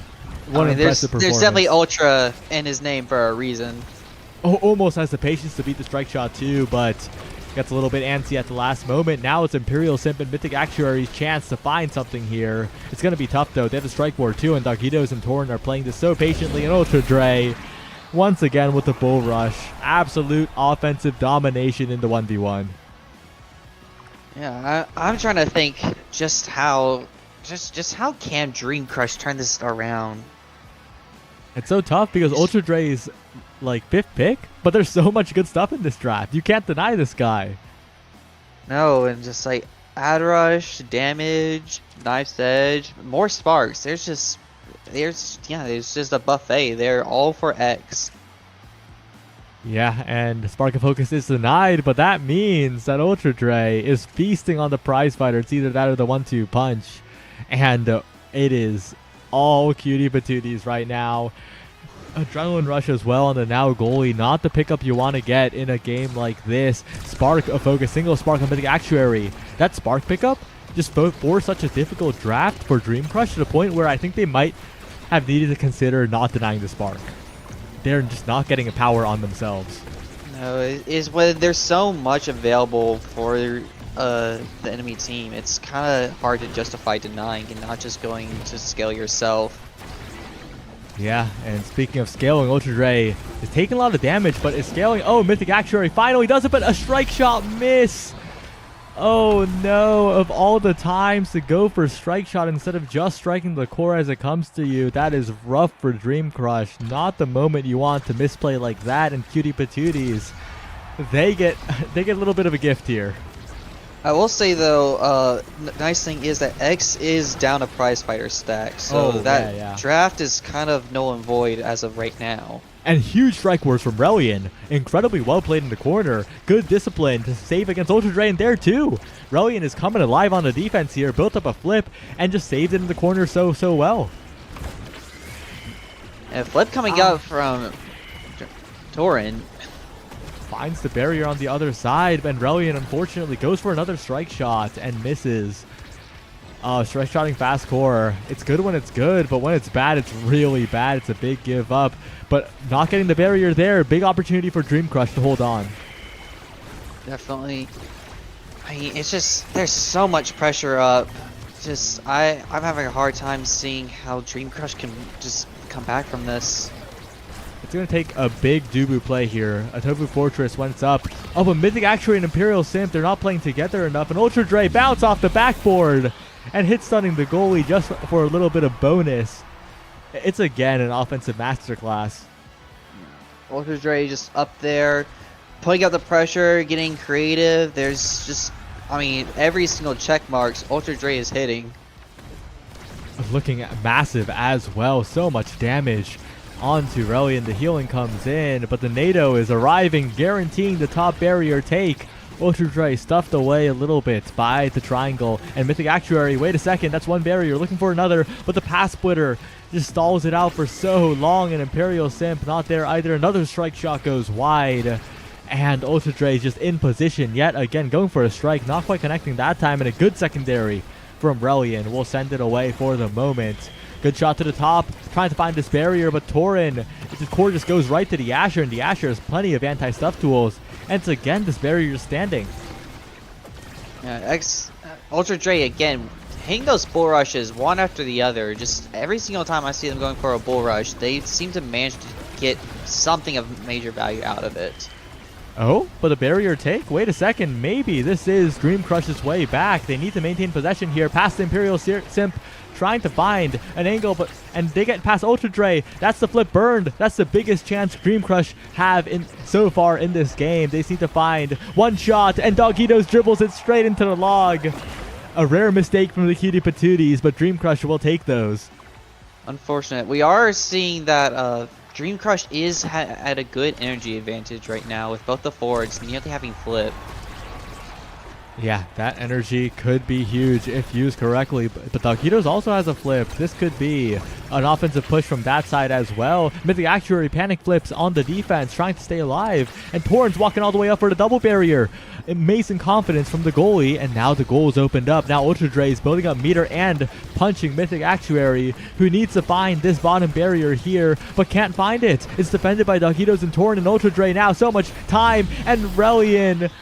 Oh, so much panic. A bit of an own goal as Cutie Patooties. Well played. That was an incredible match from Cutie Patooties. Just really showing just like how much that X, if he gets up in your face, he is a giant threat. You can't mess with it. You can't mess with the X Maximus. Yeah, Ultra Dre looked absolutely massive in that game, and wow, just what a masterclass from the X. That's all I gotta say. I think Dream Crush, they made it here, right? Not a bad team by any means, but Cutie Patooties, that's a team that's just contending to make it to the finale. Like, holy moly. It's definitely, I mean, looking at this team, I'm excited to see where they go from here on out in OSS. It was such a strong performance. Yep. We'll see if they can make it all the way to the end of the bracket in this one. They still need to win 2 more after this. and then they face Seraphim Crimson in a must-win. But that will be off-stream and after the break. Don't go anywhere. We'll be right back.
Hello everyone, we're back with OSAS Season 9, Week 2. We're in the quarters of the bracket stage, Senko's Beloved Loaves versus Chikara Space Train, and I have someone who might be a little bit familiar with one of these two teams. Hi Brendo.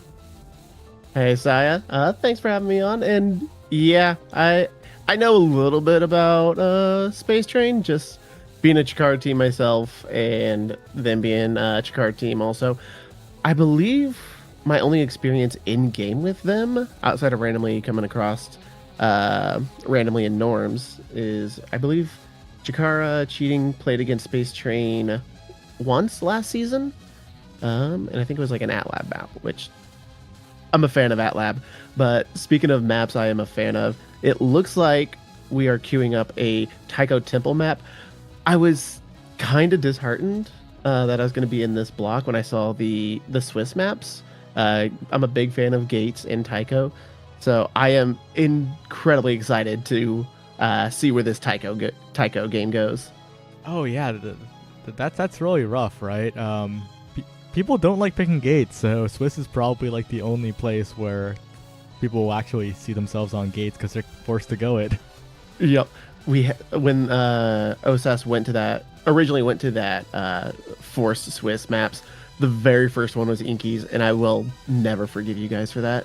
We should put Inkies back in. No, you shouldn't. You should keep it off. Well, aren't you like taking a break this season? Yep. I was gonna say Chikara cheating, but Chikara cheating does have two of our players being represented in actually both in brackets. Perfect Curves in brackets, and Striker Kuriyami is also in brackets with their respective teams. And but speaking of brackets, both of them were going playing quite into well, Taiko. right? Like, I was impressed. I think we saw both of them in stream, and they were playing really well. Oh yeah, playing incredibly well. Both of them solid individual players, but they did find really good teams that they've obviously kind of get thrown into a new team. I think both of them were like a week before competing in OSAS, kind of building up that synergy. But Perfect Curves and Grant have made some incredible synergy progress in their forward plays. And like we saw, I believe the second match on Swiss, Sumi and Striker Kuriyami, and I can't remember the name of their midfield, incredible synergy as well. But going on to this Taiko, looks like we're seeing Aimi and Atlas, two very dangerous characters. Atlas known to hold it down, and Aimi, that kind of surprise pop-in character with, I'm assuming, a Zentaro forward play. Yeah, we haven't seen Fini too much today, or in the past weeks it feels like. B-Knight picking the first Fini in quite a while, and as pointed out in chat, Oddnarb is Brando backwards. Are you secretly playing? Okay, that is who I got mistaken for before, was Oddnarb. And no, but I did get really confused when they joined the Chikara server. Well, it must have felt like you had a fan or something, but right now, the damage is going to be pretty high for both teams, right? Zentaro and Aimi are both pretty good at that kind of thing, and of course, Fini now and Kazan can chip you down, death by 1,000 cuts, and also Fini just throwing a missile at you. With 2 barriers down already, it's looking good for Senko's Beloved Loaves. Yep, and I was actually getting ready to say, Atlas really good at holding down a single barrier. I'm not too surprised with Atlas giving up a barrier, an early barrier, just because Atlases typically prefer one. They do not prefer getting KO'd by an open primary Kazan, however. Yeah, that's a bit of an awkward kill, expansing near the back of the net. Unfortunate for Chikara Space Train. Senko's Beloved Loaves off to a good start as they push forward here. And again, B-Knight is really accurate with these cards and is making it really difficult for Huatin and Chiku. How do you pronounce that name? Hatin? No, Shiku Q? Hey? Oh, I think I just say Shikakute, but I think I just abbreviate to Shiku. Okay, that sounds like the plan. Yep, Shiku. But I will say with these opening awakenings, everyone gets pretty good value out of it. But I think the damage with a Finian now with Missile Prop and a Kazan just getting size and impact, maybe a little bit of Caster's Curse, Space Train might have an issue just tanking a lot of damage from the Loafs. Yeah, especially with B-Knight's accuracy so far. Might be a big factor here as the Expanse, not the Expanse, there's the Expanse, manages to save away the core in the midfield. Oddnarb, like you mentioned, should be solid at saving this one barrier, but Babao and Cholesterol are pushing up as a unit. Hwatiin might have to use this flip soon, but a good passing play down to Shiku, but the barrier isn't even taken. Good follow-up by Hwatiin to secure it, and the barrier as well. The flip in front of the goal, but interrupted. Perfectly placed card by B-Knight, and Hwatiin has the flip. Shiku has the flip, but the goal isn't found just yet. B-Knight is just playing keep away so well here. Yeah, and we've already kind of mentioned Atlas really good at holding down one barrier, but one thing is he's heavily going to rely on Hwatiin and Shiku to keep that pressure on the enemy side of the field just like that, so that Oddnarb can get those cooldowns to make those kind of saves. Yeah, and as we head into the next point with the energy available, what do you think is the biggest thing for Chikara Space Train to keep in mind as they head into this potential set winning point? Honestly, I think it's going to be denying damage from the enemy team, from the... My bad. You know what? I should just stop talking about damage. My bad. I asked you a question for the future, but Hwatiin is living in the present. Double KO, MVP, and taking a look at the draft. Now that we're in the present, what do you think they're gonna do here? I see a Monumentalist with a now in a second position. I don't think it's worse than Taro to deny it. Yeah, taking a Stagger Swagger. I think Space Train is just going to have a lot of survivability coming up. Yeah, and looking on later in the draft, this is a single Spark in the first draft. That's a huge pickup for Oddnarb. I think Space Train pretty happy with how that one turned out. Yeah, I think we get the Monu on the now, which is going to make those secondary pops really good for defensive, and especially starting off like we did right there. But the Finny with the extra special could become a problem, allowing her to basically control the midfield by herself, just with those gravity wells. We'll see if that plus the triple take is enough to keep the core forward, but walking into the triangle, that's the midfielder going down for Chikara Space Train, and 2 barriers taken already. B-Knight on the bottom side looking for an offensive play, and off the back of that big finish, the goal is converted by Senko's beloved Loafs. It's a very different game plan this time. It really feels like they're leading a lot more into the core control utility as well.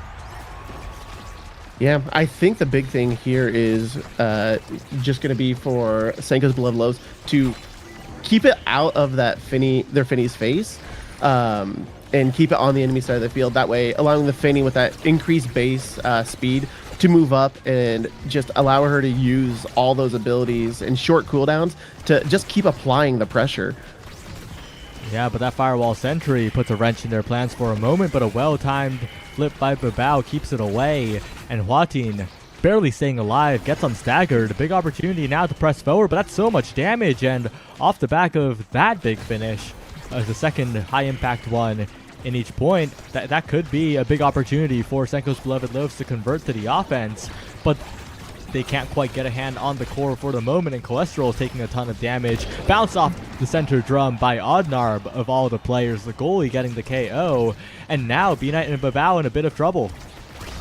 Yeah, I think the Cholesterol is really envying Hwatiin taking that Stagger Swagger, because we saw early on Hwatiin getting pretty well damaged, but able to stay out of the play just for a little bit, able to regain and get that final barrier to open up the goal.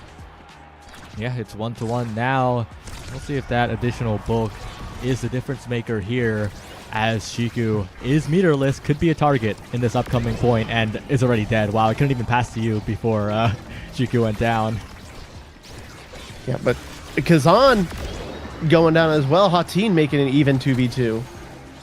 Oh, but it's actually Babao who picks up the barrier there with the goal opened up despite the power play on the side of Chikara Space Train. This big finish could be devastating. Almost finds an angle into the goal and stalls more than long enough for the Cholesterol respawn. As the strike shot sends it forward, it's in B-Knight's face. If Shiku and Hwatiin can get value here as they take both barriers, that could be the point swinging into their favor. But Babao's patrolling the midfield. You still got to watch out for Cholesterol as well. But good defense by Space Train. Managed to keep it away for the moment, and flipping to the other side. to buy a lot of space, a lot of time. And what I will say, I really like seeing Cholesterol do here that you can kind of tell a good Kazan from a bad Kazan is a good Kazan knows when to be in open form, when to be in closed form. And Cholesterol just bouncing between these two forms to get that normal strike or use the crooked leverage when it's available. Oh, and using that lengthened strike here, the press the point to the bottom corner, getting a very favorable strike or against Shiku. Well played. You spoke it into existence. Caster's blessing on Cholesterol. Well, I've already cursed twice. I might as well try to get one blessing in. that is true. My eyes are on the two forwards of Space Train, though. Those flips could be very high impact at this point. Yeah, and no really energy advantage on the side of the Beloved Loaves. So they have Space Train, I should say, has the advantage on using those flips to secure a barrier or a goal, or as Cholesterol's taking all this damage, using it to confirm a kill. But Hatin also taking damage. I don't think they wanted to risk getting KO'd themselves. Yeah, calculated risk. And a primary flip on the goalie. B-Knight goes down. The game broken wide open. A good save by Babao with the evade as Cholesterol tries to save as well, but a flip available from Shiku. Oh, and Cholesterol, a little bit of panic. Oddnarb, what a missile prop projection to the opposite side. I don't think Cholesterol was expecting the Atlas primary to come out as far as it did because of that missile prop. Yeah, a bit of a jump scare here, and I think Hwatin, though, needs to worry in this upcoming point because that lack of meter could come back to bite them. Yeah, and especially the entirety of Beloved Loaves just moving up to Space Train's goal box. No fear on the side of B-Knight, and able to get both barriers down. With both barriers down, their offensive presence is limited. Flip available, Cholesterol pulls it right to themselves. And Senko's Beloved Loaves, they're going to even up this game as they head to a draft in which they're the ones with the advantage. And I'm trying to think, what is the deciding factor between these two teams? They're both one set up, and I wouldn't even say the damage, just because both teams have been getting that damage, getting those KOs. We do see Kazan, I'm guessing. Oh, perfect form Kazan. I was expecting the size to come out. Yeah, perfect form Kazan going to have a lot more cooldowns to play here. Also keep your eyes on the sparks, right? Oddnarb is building up these sparks. And with the Super Surge falling to the Zentaro as well, I think Chikara Space Train very happy with this draft despite the set loss. But I do not overlook the Deadeye on Finny. Finny's primary on the backswing does an immense amount of damage. Proccing that Deadeye, she'll take out a good chunk of your stagger just with one ability. Oh, and not even the primary that time. The secondary absolutely shredding the Zentaro. Stagger Swagger not even getting a chance to activate at all, as almost an own goal by Babao, but it's still Senko's Beloved Loaves with the lead for the moment. Yeah, just the Finny with all these cooldown reductions, all this damage, but trying to dish out damage. I don't think she's saving any of her abilities for defense when you have an open goal. That's kind of needs to be your priority as a goalie.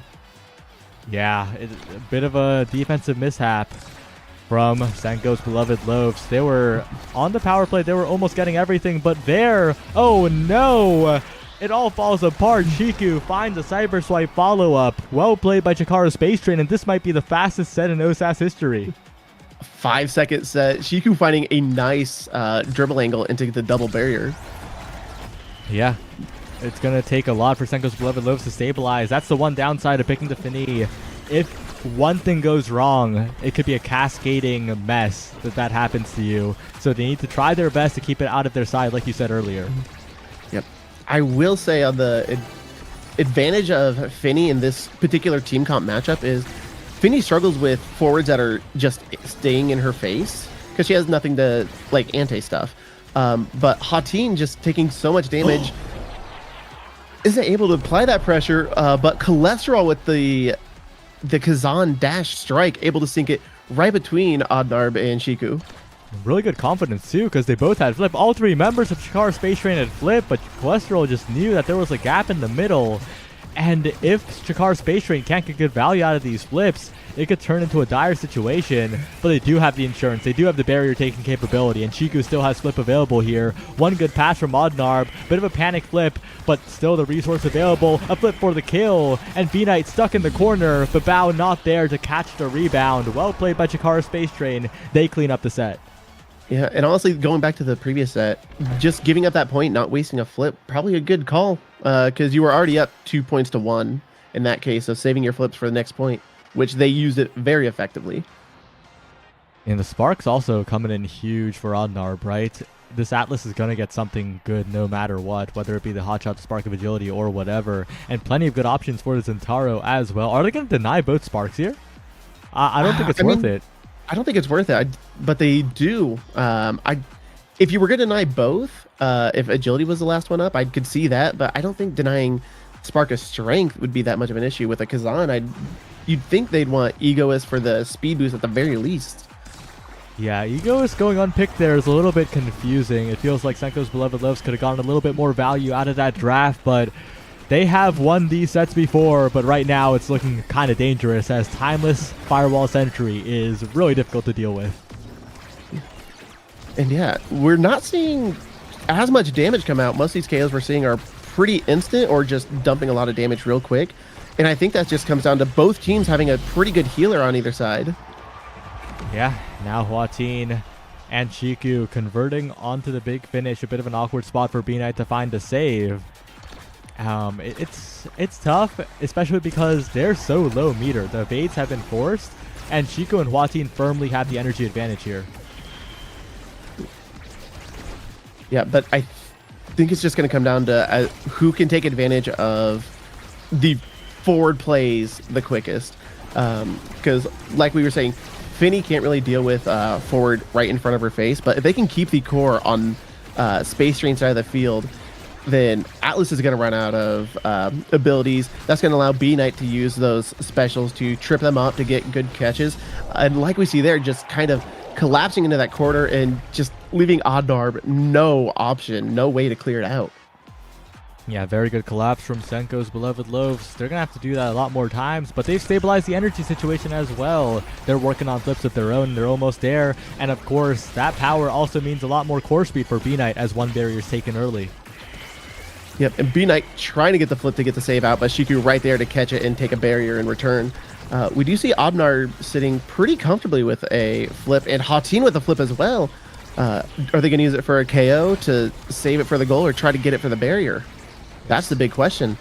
Yeah, right now still holding on to it. Hwateen tries to find the core and some damage, but whiffs a little bit too much. Another whiff from Odnarb, Chikara Space Train.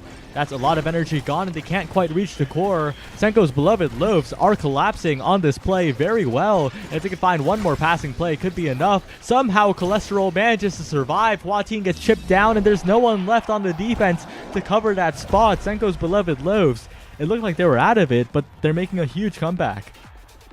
Yeah, and that's kind of what we've been seeing this entire match. One team seems pretty well established, pretty comfortable in making things happen on the other side of the field. Much like we are right now with Space Train just keeping it on the side of Senko's Beloved Loaves. But it's just kind of a back and forth. It seems like every set. Yeah, this time Cholesterol using a lot of Kazan abilities. This time finding the open primary onto both Chiku and Odnarb to take the set. We're heading to a set 5 and another draft that could really get this game out of hand. With a now up front for the side of Senko's Beloved Loaves, I don't think there's too much scaling the now could do. I'm more interested to see what the Finny takes. Yeah, a lot of options available for the Finny. Goes for the team player here. Interesting. Wants to shore up, getting the core out of there. Wants to make the clears that much better. Is that a double dash hover? That was denied away? Maybe? With a Catalyst falling that far, Catalyst actually falling that far back, Chiku didn't take it until pretty close to the end there. If Cholesterol did take the Egoist in the previous draft, they'd be sitting very comfortably. But I bet they're regretting that decision now. B-Knight just got 100 to 0'd. Huatin, so much damage. And with the goalie gone, Bibao and Cholesterol need to find some way to defend this corner. It's going to be tough though because Shiku is there for the follow-ups and Oddnar's pushing up as well. The primary gets a lot of hits done. They somehow hold on for the moment. And almost a clear out. They're still trying to get it away, and to the top side it goes. Somehow Senko's Beloved Loaves hold on. That was an insane play. It was a dog pile that quarter, and I think unfortunately for the side of Space Train, they were trying to attack the pocket that Finny was respawning in, so there was no downtime after that respawn. Yeah, but they do have a flip available and a flip coming up on Huatin. Big opportunity still for Chikara Space Train to close this one out. Cholesterol keeping it away, but critically low at the moment. Shiku flip to the top side. Somehow makes it past Bibao's flip that was right in front of it. And Space Train very comfortably on the energy economy in this game. It just seems like Senko's Beloved Loaves just have to spend so much time evading the Aimi dash, the Zentaro strikes, that they're just not able to build up these flips. And I don't even know how many times we've seen it at this point, but Space Train 2 flips, Oddnarb using one just to get out of that pocket, but Huatin able to use one to get double barriers out. Oh, but a barrier traded on the other side, and Cholesterol's the one who gets a kill, but Oddnarb snipes it in the midfield, despite Cholesterol making the outplay. Oddnarb's the one who comes in clutch, and Chikara Space Train kind of feels like it should be 1-1, but with that outplay, it is 2-0. They're 1 goal away from moving on. Yeah, I think B-Knight just getting a little too comfortable pushing forward, not able to make it back in time for the defense. Shiku again with the nice strike into the double barrier, and Huatin smelling blood on that B-Knight. Yeah, and Cholesterol was incredibly low as well. Flip available top side, blocked away by B-Knight for the moment, who has to be so careful here. They managed to get the clear, but B-Knight still staggered, taken out. And oh no, Bibao, you hit it into the Atlas primary again, 2 points in a row. It's the missile prop snipe from Oddnarb, and Chikara Space Train are moving on. And I don't think people expect that Atlas primary to linger as long as it does once they have a projectile awakening. Yeah. And yeah, Bibo, you just got to be a little bit more patient. Sometimes just wait for the visual clear. That was a close game, but Chikara Space Train managed to find separation at the end. And I guess what impressed you the most about that game? Or what surprised you? Because that was just back and forth. I think that's probably what surprised me the most is how very different these team comps are. Just looking at the goalies, you have an Atlas very lock it down zoning type of goalie versus a Finny who's much more active, using her positioning and her abilities for defense or for offense, and having those cooldowns to do and such. But both teams, it seemed like the plays were very similar. A lot of damage getting pushed out, and both teams doing a fairly good job on confirming those KOs. I think in this case, Chikara Space Train just did a better job on taking advantage of those striker advantages when they came up. Yeah, and bit of a rare case. We're not going to break. We're going to the next game. We're going to a Chikara Civil War in the qualifier match. Oh, instantly. We gotta love that. New lobby, Chikara Clinkers, Chikara Redemption. This is going to be a pretty interesting game, I think, because both these teams, I think, have very good reasons for predicting a win here. I am very interested in this. I know both teams very well. Obviously gone against Mike Mart several times in the last couple of OSAS's perfect curves, Chikara cheating member, and Grand Attack. I've known Grand Attack since I even before I started competing in OSAS. But Clinkers and cheating have a long history in OSAS, so I'm very familiar with Kione, Vic Blade, and Captain Yes. Yeah, and Mike Mart, of course, one of the longest standing OSAS players. Could have opted to graduate last season, but having not played in the finale, opted into one more season. And like you mentioned earlier, right, perfect curves, Chikara cheating, member, Grand Attack, looked spectacular in the stream game earlier. Chikara Clinkers, they have been in the spotlight for many seasons now. And the question is this the season that they top 3? I think it is. If not top 3, I think they do make it to I think Clinkers makes it to the finale. Redemption too, but Clinkers, we've actually been screaming them quite a bit, and just the improvement between last OSAS and this, their team plays, their coordination has gotten so much better. I'm really confident in saying Clinkers qualifies this season. All right, we should be heading to game any second now. And yeah, I'm interested to see what the draft is as well, right? Because Kiane is such an interesting goalie player with the standard and non-standard picks. Might see an era, perhaps. And of course, Chikara Redemption, a little bit more standard with the drafts, but it's still pretty interesting. Yeah, and I do need to say, I do think Chikara Redemption will also qualify for the finale. Just... I may have a bias there for one, if not two, of the players on that team. Perhaps, just a little bit. Yep, and looks like we're hovering a Rune. We know Curves is really comfortable on the Rune. Grantac comfortable on the Julie. Curves switching to Kai, very comfortable on Kai as well. And Mike Mart hovering that Dubu goalie. Very standard comp, I believe. And I think this is one everyone on this team is very familiar with. A lock-it-down goalie, a good mobile midfield, and a brawler up in the forward position. But with the Era and the Julie bans, it can be interesting to see what comes up here on Night Market. I like the Era ban because Era goalie for Kiane would have been very, very good on Night Market. This map just allows you to pick Era double brawler or something of that sort and give your team a huge brawling advantage in the midfield while still maintaining a lot of speed. So that avenue is closed off, but the Zentaro taken away, the Kai taken away by Chikara Clinkers, so that's going to be a powerful midfield duo. Yep, although Grand Attack, no stranger to Asher forward. They're a very good brawler. They are much better at finding KOs than I am, especially on Night Market with the having to commit to a lane effectively. I think we can expect Grant to find a couple KOs against the Clinkers. Quite possible. Melee goalies coming out for both players here. Both teams looking to make their mark and qualify. Although there's another chance in the loser side. It would probably be best to not go down there, as this is an interesting awakening start actually. Timeless Creator, Spark of Resilience, another Spark start that's going to warp this game. Yeah, and especially giving Curves the Rune on Timeless. Rune can be very feast or famine. He kind of needs certain awakenings to feel viable, but Timeless right out the gate is going to be really comfortable with on Rune, using it right there to make sure they can't clear it past Grant. But Kione able to clear straight up top to send it around, and this core just kind of going around the field here, and Curves just trying to block it off. Yeah, and I think a big thing is also Mike Mart's confidence. That guy is stepping up the midfield constantly, and that kind of confidence pays dividends on Night Market, on Dubu.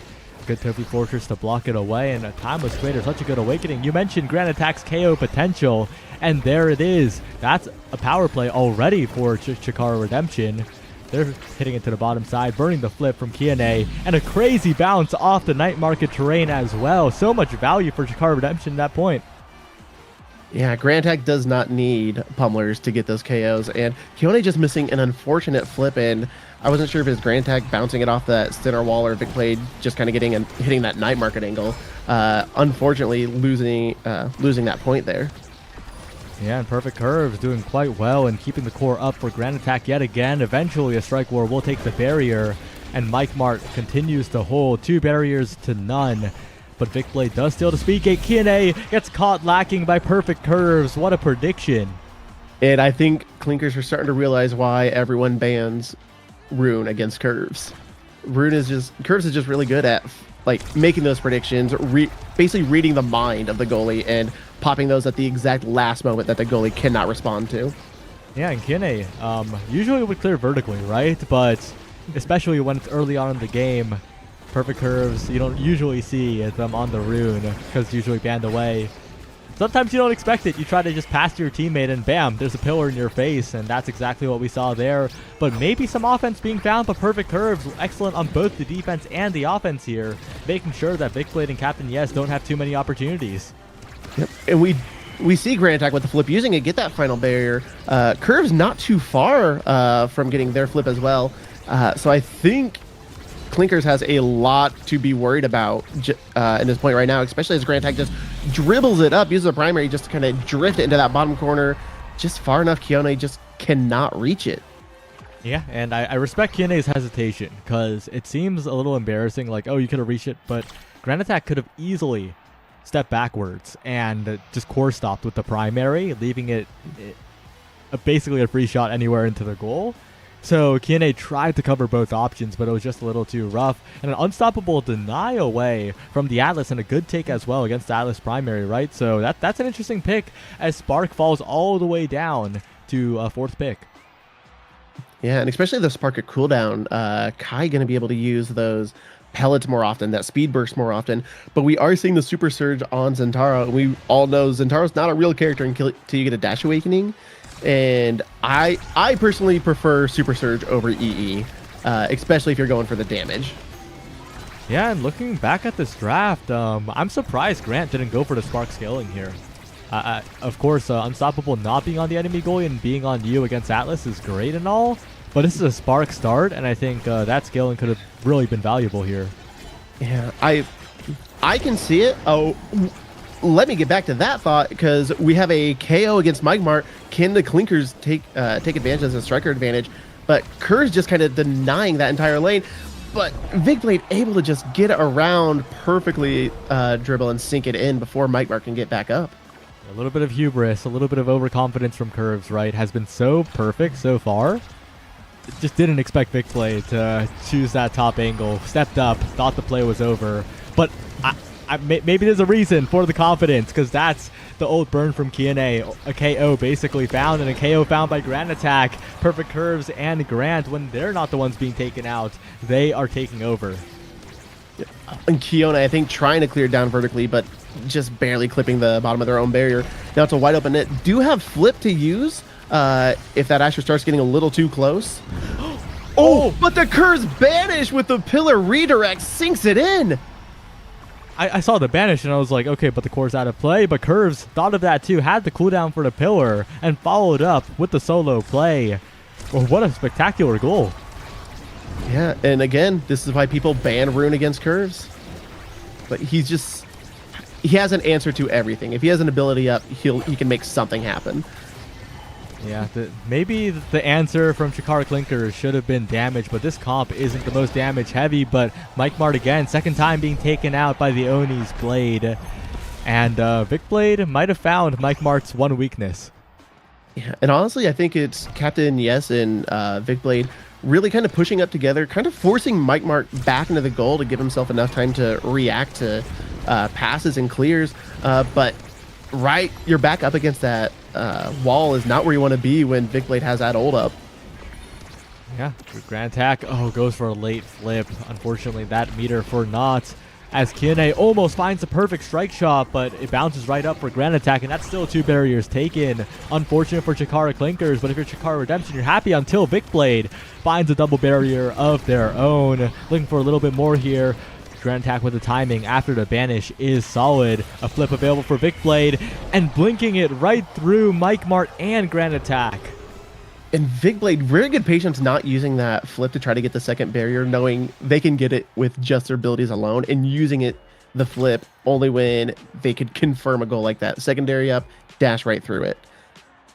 Taking a look at the draft, though, what really catches your eye? Because all I'm seeing is plenty of amazing picks for a certain perfect Curves here. Yeah, I mean, you're not going to be able to deny perfect Curves, so what's the point of this? Stacks on stacks to the Zentaro. I don't know how I feel about that. Missile prop on Atlas is good, but I think Atlas might prefer the speed. He's notoriously known for his low mobility, and you're not going to be able to deny the size from the Asher in this instance. But the size getting both the Asher and Mike Mart, though, going to help a lot with those strike wars. I don't know. I think Redemption kind of won that particular draft. Yeah, I'm personally a huge fan of Missile Prop on the Atlas, so I'm not going to comment too much on that one. But I do agree that Redemption got a lot of what they wanted. Captain Yes was a good follow-up. We'll trade the barriers there, but they do have a ton of tools. Extra special, cast to last, and of course now even more power on perfect Curves. It just looks so good right now, but that pillar came back to bite them a little bit. Yep, I think perfect Curves using that secondary for the mobility. not fully aware of where that was going to place his pillar. Yeah, Mike Mart, a little unfortunate. Not too happy about that one, wobbling around, but all good. It happens, as the pillar this time is pretty good on the defense. Oh. And one thing I'm starting to see now is Clinkers really being aware of how close they are to the edge, especially when that Asher is nearby. But Grant can find those KOs, Grant can find those clears into the barrier, and Curves can find those pillars to redirect it into the goal. I think that was a MOBA moment from Kiane. Oh no, had to strike there, but struck it in a slightly different angle into the goal. Unfortunate, but it happens sometimes. Take a look at the energy situation though. Captain Yes and Vicblade, if they get a fast push on 2 barriers, they can just get an explosive goal here and take the lead.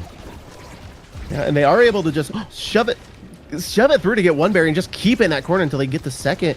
Kione was able to walk up, just keep that pressure going, but now Mike Mart able to catch the flip out of Vicblade. A lot of energy getting burned here, and not able to make anything happen of it. Perfect curves and a lot of trouble though. A little bit of damage focus could mean the rune goes down. The midfield opened up. Vicblade looking for a dribbling play. Top side, bottom side, but the pillar completely blocks it away. The missile prop primary. We saw it last game. Kiane trying to replicate that success, but that's a barrier taken despite the KO. Grant going for a crazy bounce, trying to stall out some time, but it's going to be difficult as Vicblade pushes forward. Yep, although you got a Dubu with the roll stun, and then Asher backing you up, able to just shove it through just about anyone. But Curves with a good banish on Vicblade, shoving it through, placing the pillar to get that last barrier, and now it's an open goal against Kione, but Vicblade does not care.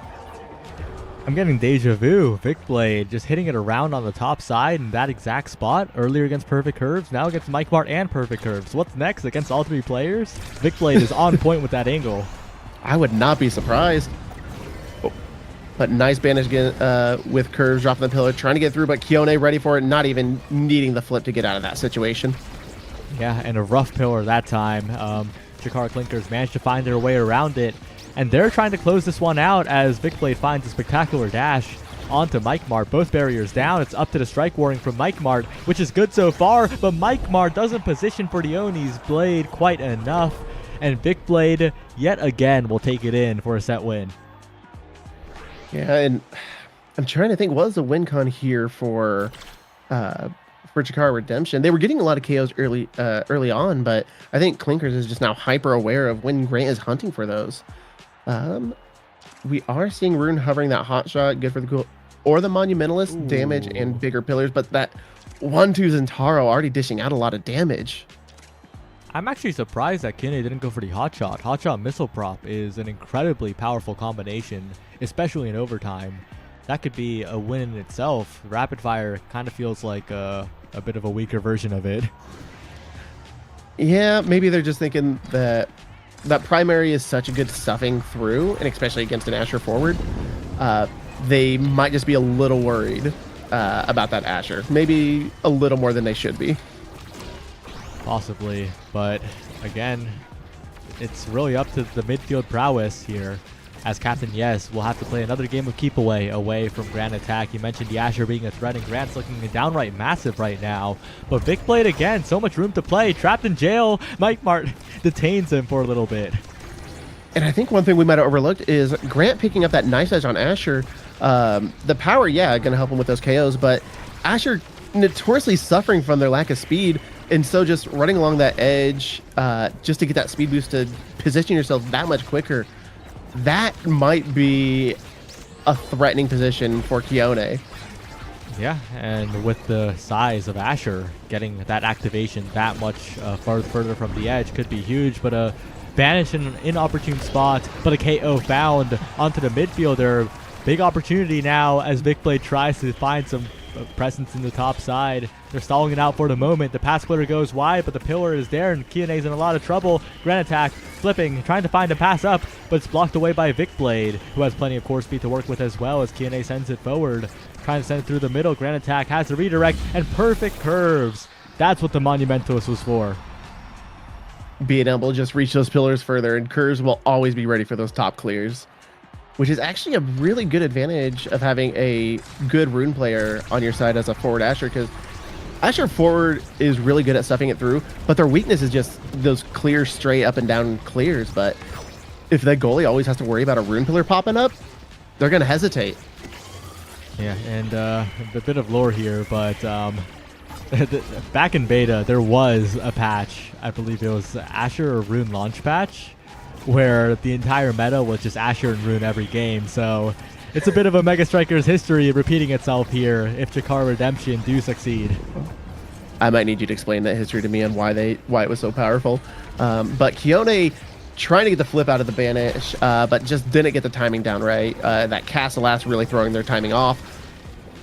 But those pillars kind of throwing off Kione's clears. What a shot by Grand Attack, making sure to mix up Kione. The shot placement has been on point from Jakar Redemption, both Perfect Curves and Grand Attack, making sure to be solid on the offense. And if it continues, if this trend goes to 3-0, we're heading to a set 5.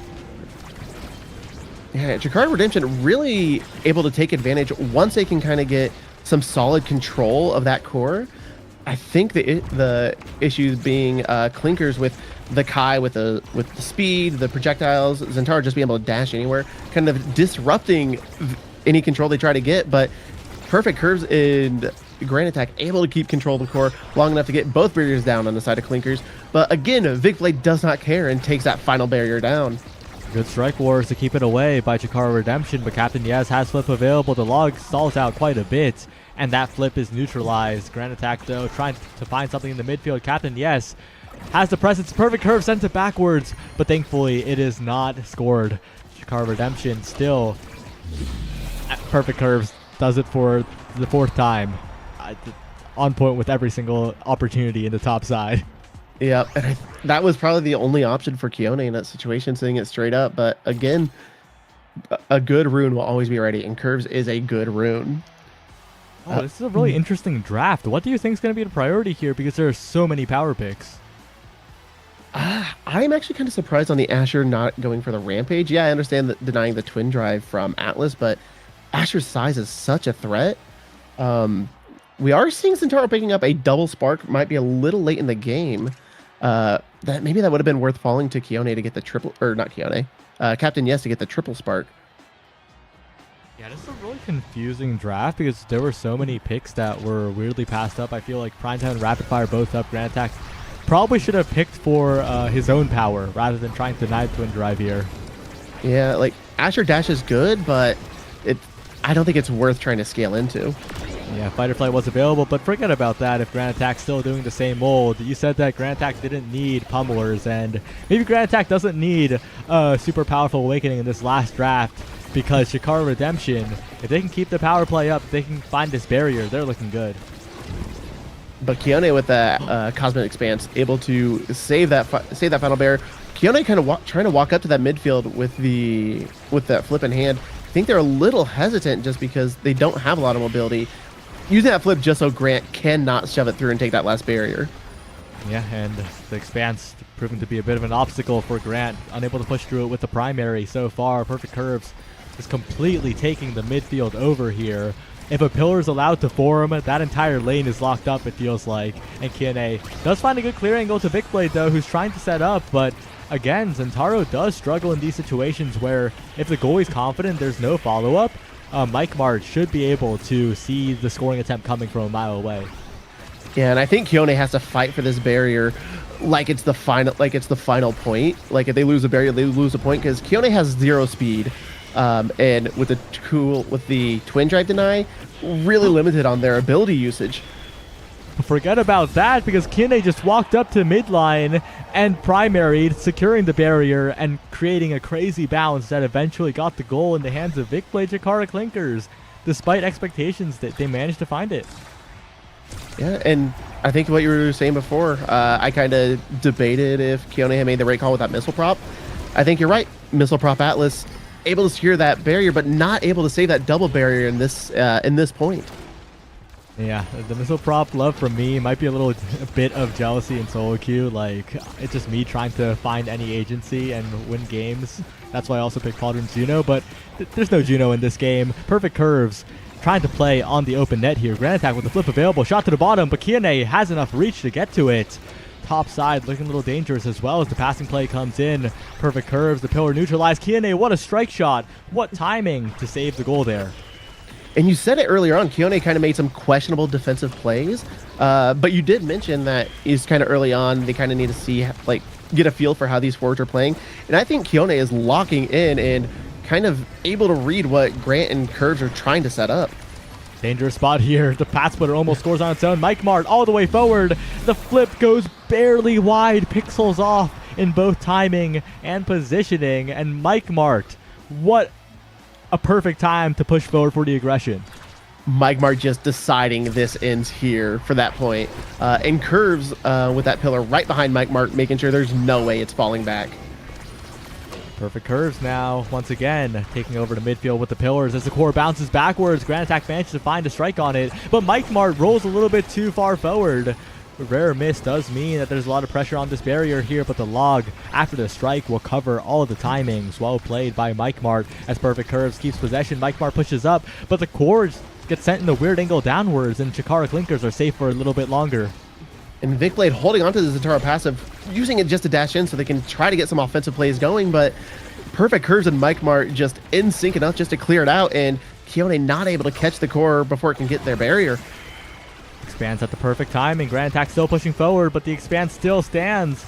Kione trying to clear it away. Doesn't want to hit it up to Perfect Curves, because if it goes to the top side, that might be a goal, but Mike Mart again rolls forward. Vic Blade finds the barrier, and suddenly this point's a lot closer as overtime ticks, and as soon as overtime ticks, there's a rune pillar. Kione not ready for the core speed. Yeah, that's an overtime monumentalist rune pillar for you. Going to be incredibly hard to react to. A bit of a jump scare because that was the first second of overtime. The sound cue had just played.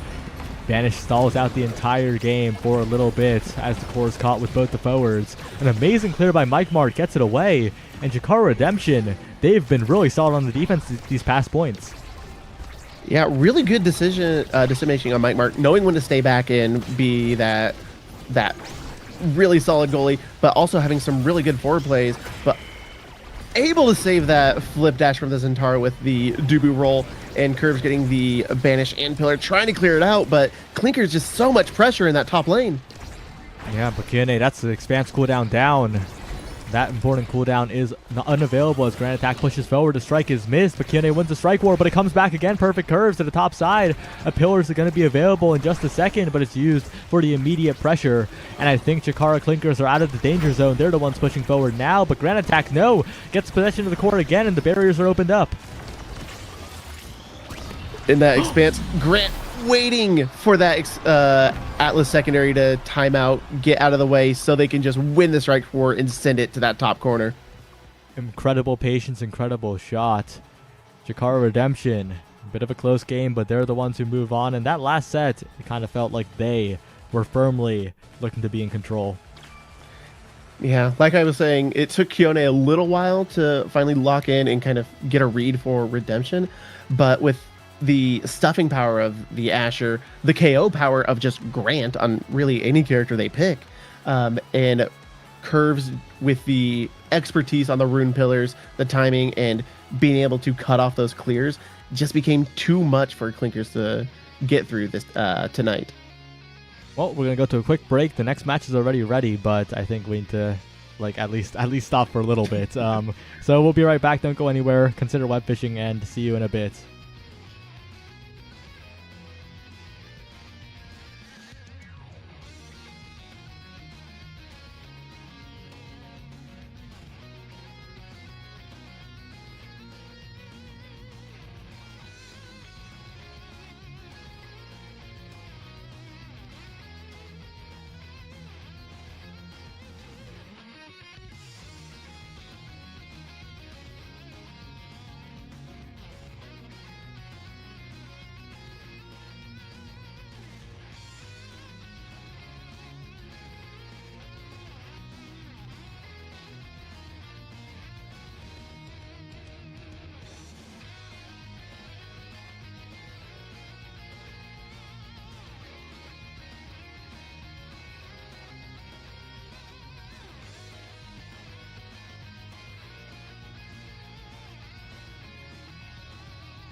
And welcome back. We are on to our next game in brackets with Chikara Space Train and Seraphim Crimson. Two teams I think we're very familiar with.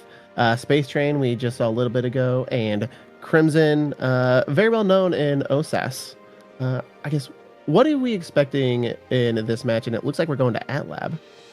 Yeah, AtLab might be the most standard map in the game, and Chikara Space Train, as we saw earlier, a pretty standard team, right? They play a very classic Omega Strikers, if you can even call anything that, but you look at the comps they pick and you look at how they play and you're like, oh, okay, like they're playing well.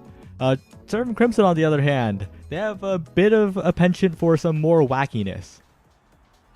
Yeah, they do kind of have some interesting comps, but with the Drakkar from, not Malachi, Tefunk, really good at finding those KOs, and especially on AtLab, using that black hole to your advantage to dish out the damage and confirm those KOs. I think that's might be what Crimson's win con is here.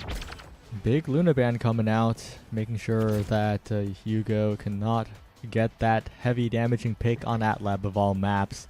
And I'm liking the hovers here. X and Aimi, I think, will really be a solid duo for Chikara Space Train, because they really cover a lot of options, especially considering that Hugo, specifically as a player, likes to play eject goalies, likes to play the goalies that are very vulnerable to an X in their face. Yeah, and Aimi just really good at controlling the midfield, glitch pop, blinks, and that turret. But X and Fenny, that's going to be a lot of damage that can be dumped out, and confirming those KOs as we see a Drakkar, Estelle, and Asher on the side of Crimson. Guessing Asher goalie? No, it's Estelle goalie. It's Hugo. That guy has a very defined character pool. You know what? You're right. Apparently, I was not listening. Yeah. Well, but this is kind of what I was talking about a little earlier, right? Seraphim Crimson, their compositions are a little bit quirky, and they have defined strengths, but again, like on the defensive end, they need to figure out how to stay on the offense. Yeah, and especially in offense, it is as soon as Kurikan able to get the core, gets a double barrier, and just sinks it right in between Oddnarb and Shiku. But yeah, kind of like you're saying, this odd comp, Asher wants to stay on the enemy side of the field, wants to just shove it into those pockets, especially on AtLab, but Drakkar just does not offer a lot of assistance in keeping it on that side as a midfield. Oh, and an amazing shot by Shiku, and an amazing KO by Shiku as Hwateen and Shiku push forward. I don't think Hwateen touched the core at all there, despite being in the play for all of it. A testament to how involved Shiku is. Yeah, and again, that Fenny, Aimi, X just able to dump out so much damage, getting 2 KOs, and this is the first set. There's no scaling going on. We do see a double siphoning wand on the side of Space Train, though, so damage is the name of the game for them. Tefunk, every cooldown being dumped onto the Drakkar, who is turning invisible, trying to get out of there, and a good shotgun to make sure Hwateen can't find the staggering, but the triple take does a number on the Drakkar, who is almost taken out, and that X Maximus is a death sentence with no meter available. That's another power play for Chikara Space Train. And I gotta give it to Hwateen not using that core flip for the KO, knowing that they have their X Maximus coming up, and able to just confirm that. And Kurikan already staggered, not using that flip for the evade, and Shiku right there able to flip it and send it right to that top corner. Chikara Space Train, their game plan looks very solid. They're looking like they came into this game thinking this is how we're gonna beat Seraphim Crimson. And although Kurikan has that individual pop-off moment, so far the game plan has been working. Yep. Really, I think it was just Space Train getting level 2, getting their ults, getting those abilities, and able to just push out that damage. Although we do see Hugo and Tefunk dishing out that damage on Hwateen, getting a little low, but Tefunk low themselves, now dealing with that X Maximus. Yeah, and I gotta respect Oddnarb here. As a goalie player, Oddnarb's been very solid, of course, giving up a barrier here, but in the previous interactions with Kurikan, they've hit around the Asher quite well. And it can be scary when an Asher's in your face, but in a lot of situations, you can just hit around that character as Kurikan pushing forward yet again. The path splitter set up, but Oddnarb so patient on the defense with the strikes. And Finny is a great goalie pick, but only if you have good goalie fundamentals. And I cast her curse there. Odnarb getting a little too confident walking up and lets the core go. But Finny's really good with dishing out that damage with all those range abilities, keeping control. But as if you don't have a lot of stuffing potential with an Ashe in your face, but Odnarb holding it down, Hugo not able to as much with Shiku and Hantine in their face. Yeah, Shiku's been all over the map, it feels like. Rewarded with the first pick, and that's an extra special staring me in the face here, and plenty of damage as well. Something also to look out for is that single spark, right? We talk about it all the time, but it could lead to a lot. Yeah, and it is spark of speed, a pretty good just base spark. Not a lot of speed coming out of it, but if you can at least confirm one spark with it, and especially going to the Fenny, who already has a good amount of base speed, that I don't know who's coming out on top here. We get double size on the side of Space Train, and we just kind of get, what was that, a twin drive Estelle and extra special on Drakkar. I think Space Train's sitting pretty comfortable. Yeah, I think Space Train is firmly ahead after that draft, personally. The spark as insurance, but importantly, the double size against Asher is so valuable in terms of finding good strike interactions, and Hua-Tin almost finds a solo barrier play and almost a KO. But I guess the one X factor in this game is Kurikan, who is finding these barriers in the 1v2. Yeah, and Atlab is just a really good map for an Asher forward. But again, Seraphim Crimson just not able to get it up there long enough. But if it can get up there, Kurikan can make something happen, sending it to that top corner right outside Odnarb's strike. A bit of a mind game there as well. Odnarb had the call, but Kurikan was confident that Odnarb would second guess the clear, and that's exactly what happened there. But Odnarb overall has been pretty excellent on the defense, but Tafonk turning invisible and shotgunning the X off the map. Yeah, no need for the black hole or anything, just X getting a little too comfortable along the edge there, and again, Kurikan gets the core, makes something happen, gets both barriers, and flips to just sink it right in the middle of the goal. And Seraphim Crimson looking pretty good this set, even though we were just kind of saying Space Train kind of won that draft. And I lied. Tafonk didn't turn invisible. Tafonk just walked up slowly and shotgun Hua-Tin a single time, which is a little crazy. As Kurikan's the one taking a lot of damage now, they could secure this KO. They could secure a double barrier, actually. No KO necessary. Jakar Space Train looking like they never left despite the 2-0 deficit. Yeah, and double flips, kind of walking, Space Train walking up, doesn't need it. Shiku able to flip and find that corner in the top pocket. Yeah, and the Space Train, again, it makes you a little confused, right? But I think, again, it's the Kurikan factor. Kurikan individually is finding the 1v2 outplays, and Jakar Space Train, if they can neutralize the Asher, that's how they win. Yeah, I think that is exactly the Seraphim Crimson's win con is get it to Kurikan and just give them as many chances as they need, and they'll make something happen. And Space Train needs to counter that and kind of get Kurikan out of this game, because we see Kurikan has such good core control and just Asher naturally able to just shove it right through, get those barriers, and again, flips to sink it in, and Kurikan MVP for this set, well deserved. Yep. Catalyst available now. That's a really scary awakening on an egoist start, but also plenty of other good awakenings, right? Stagger, Swagger, Knife's Edge, Rampage. So much power for the Brawlers. But I'm also looking at that Spark of Strength. Will it be denied? Even if it is, you're going to get a Deadeye Finny right here. Yeah. And that damage, does Finny take the Deadeye? Yes, yeah, it is. There it is. I was like, you have to take that. That's such good on you. That's the power of the Spark, right? Earlier draft, and now the opponents feel the pressure to take it away. That they hand you Abyss. And especially when it's only one Spark, because, you know, if they get that, there's a good chance they could get a third one in the next draft. Yeah, it turns into a very scary situation. And Hua-Tin almost comboed off the edge.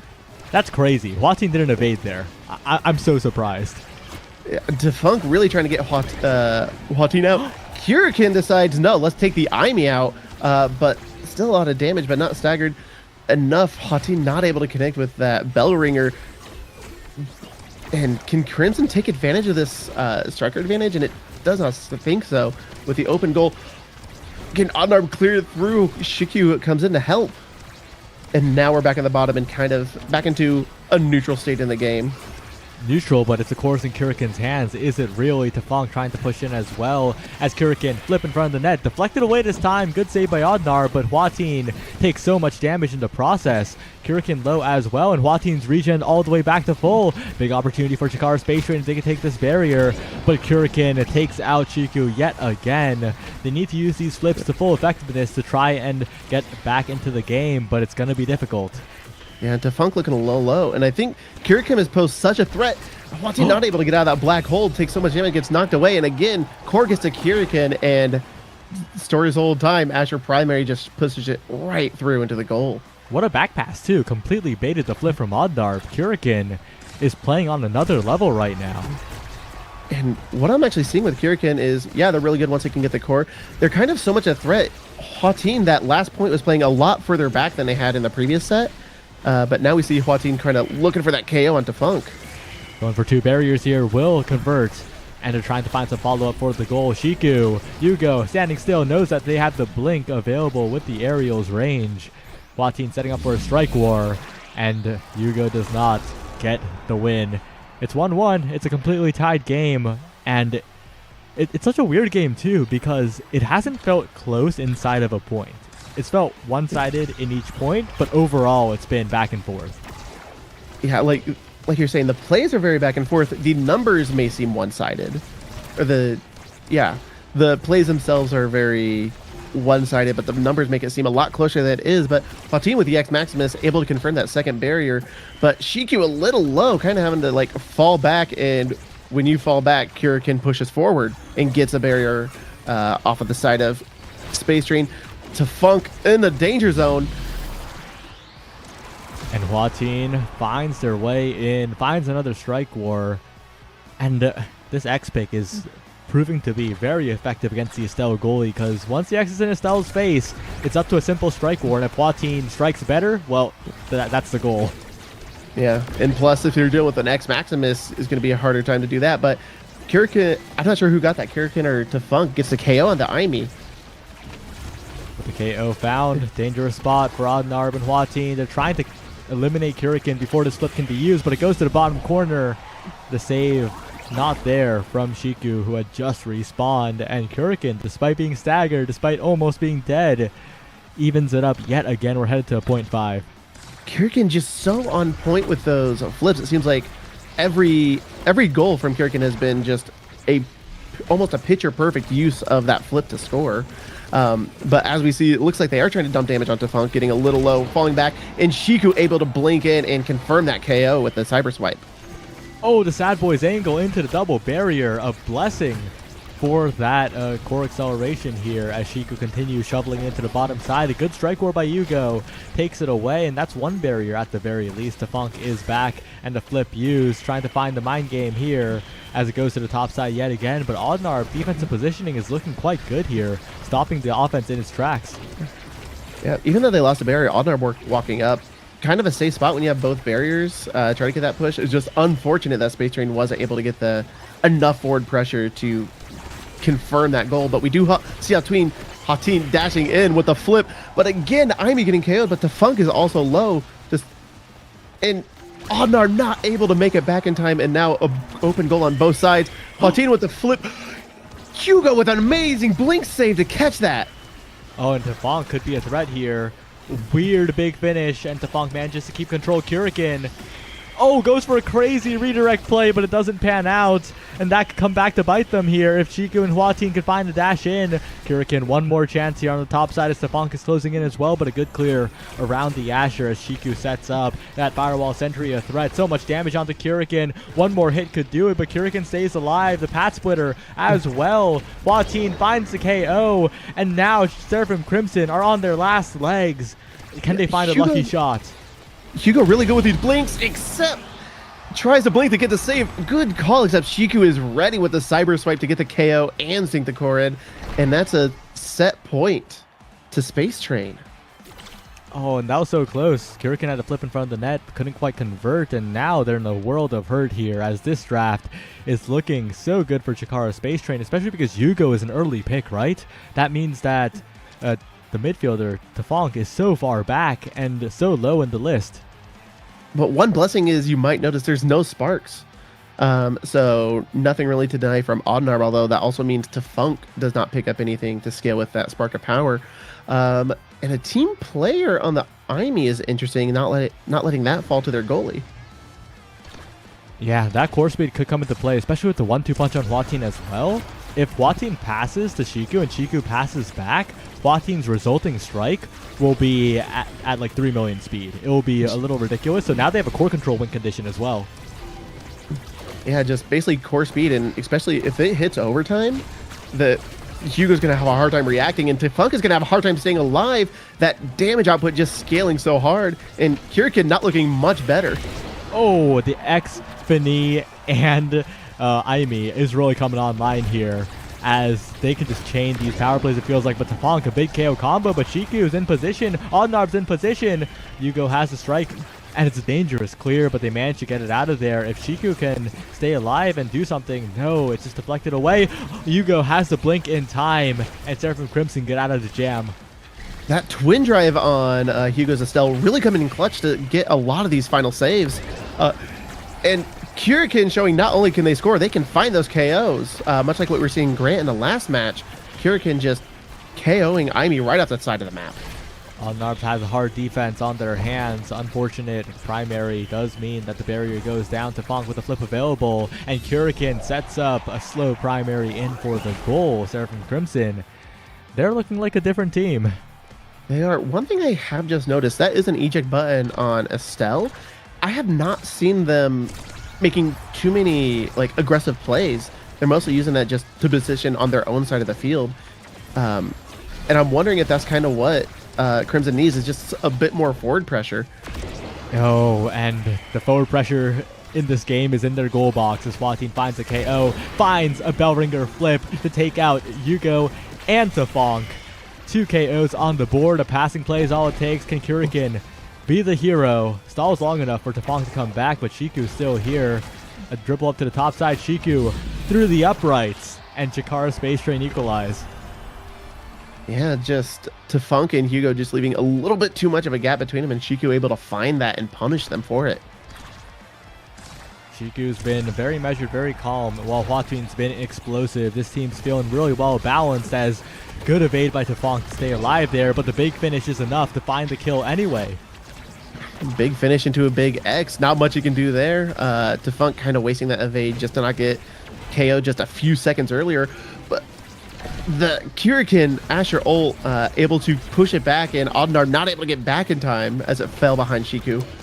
Good clear by Audnar, but Tefunk positions well. Kirikin to the bottom corner now, trying to find a dribbling play, trying to find a shot in. Kirikin primary, good strike by Audnar though, keeps it away. Offensive pressure from Yugo, but ejecting back immediately just means that there's not enough offensive pressure for Seraphim Crimson off the eject button. And Kirikin really close to that flip, finally gets it. They need to apply that pressure because we know how accurate Kirikin can get with that, and Hua-Ting's like, no, I'm gonna make you use that for an evade, and gets the KO anyways. Yeah, and yet again, Yugo, it's just not sticking around on the eject button right there. Went for the insta flip. I think Chikara Space Train can predict it, but there you go. So much range with the Crystal Thorns, finds the goal. Yeah, and I think you said it there, Hugo just not committing to that eject button. You get, what is it, 3.5 seconds, 3.25 seconds to get around there and help your forwards make a play happen. But popping in and out like that is not too advantageous. Lets you get one strike in, but that's about it. As we see one berry going down on the side on both sides, but the energy flip for Tefunk might have to use it for an evade, getting a little low there. Yeah, and this barrier still somehow surviving, but a good shot by Tefunk will take it down finally. But Shiku and Hua-Ting, oh no, the Bellringer sends it away. Now Kirikin's in a 1v1. The triple take is good though. Audnar on point on the defensive outplays here. Going for a shot is Shiku. Flip available for Hua-Ting, but it goes wide. Now it's a dangerous spot if Yugo finds a play here. Kirikin hit back, flip available. Amazing strike by Hua-Ting. If that wasn't there, that was probably a Kirikin goal. A shotgun by Tefunk, not quite enough to send it in. As Tefunk continues trying to strike into the bottom corner, top corner, it's not enough. And one thing I'm kind of wondering if it's worth Kirikin, because it seems like Space Train is kind of targeting them once they can get some damage going. If Kirikin just uses that Asher secondary purely for the passive, just to keep the damage low so they can stay in position to make something happen. Possibly. Huatin taking up so much space. If it goes to the X, it's dangerous. Hugo with the blink forward. Chiku with the blink forward goes wide, and Kurikan has flipped. One good passing play could do it here, but the big finish sends it away for the moment. Kurikan needs to get some value out of this one as a pass splitter splits the entire net. Kurikan top corner, flips for the hit stun, and finds the goal. We're headed to a set 5. Yeah, Kurikan and Defunk just able to keep in that top corner just long enough for Kurikan to get close enough to become a threat with that flip. And like you said, getting the flip stun to sink it in. This draft is a little bit scary. There's so many powerful awakenings. Fighter Flight, Hotshot, Rapid Fire, what I have my eyes on, but 2 sparks available as well. What do you think's going to be the way it turns out here? I'm almost thinking Finny might want to take that spark resilience, yeah, to deny the stagger on the side of Crimson. I think they need to stick to their game plan, dish out damage, get those KOs, but they need to do a better job of taking advantage of that striker advantage. And Kurikan, last pick, picking up the Siege Machine, all in on that path splitter here. With both the Monumentalist and the Siege Machine, this is going to be do or die in terms of the special. Yeah, I think Kurikan, they're taking a lot of damage, so that even that projectile range, if they have to fall back to grab an orb, is still able to keep that pressure with the ult. But both teams just trying to fighting it in the center. Crimson does find a play to get one barrier down. Space Train returns the favor, takes down one barrier on each side now. But the black hole is an unfortunate timing for the side of Space Train. Yeah, that would have been a good clear by Huatin. A good attempt on the bottom barrier, but the black hole comes back right in time for Seraphim Crimson. Pushing forward, Kurikan doesn't use the flip there. You have Catalyst, you need to be using flip because Oddnarb can save those if given the opportunity. Jakara Space Train still in this one. And I do also just want to point out, it was an Egoist perfect form start. Kurikan took perfect form over Egoist, so imagine if they took imagine if they took Egoist at the start with that Catalyst now. So far, it's looking like they might not need it. Kurikan finds the goal. A weird bounce, but Oddnarb, that would have required like frame perfect strike timing somehow. And how do you even react to like the bounce being bad? Or it's just so tough in that situation. But Jakara Space Train is another point, another chance, and oh, Chiku's dead. Yep, getting a little too close to the edge. Oh! But doesn't matter. Huatin with the flip and the bull rush. Not much you can do there. Hugo, even with Kurikan trying to help out there. Yeah, that would have required a really, really perfect dodge from Hugo. And those are the types of plays that you expect from Nassel. Like, that was so well played from Huatin. The immediacy of it as well. But look at Tafong, finds the KO combo. And suddenly, this power play comes through for Seraphim Crimson. The one thing I'm seeing a lot in this game, just on both sides, getting a little too comfortable on those edge when both teams have been able to punish that in various forms. Yeah, barrier goes down. Kurikan, chance on the bottom side, sent forward.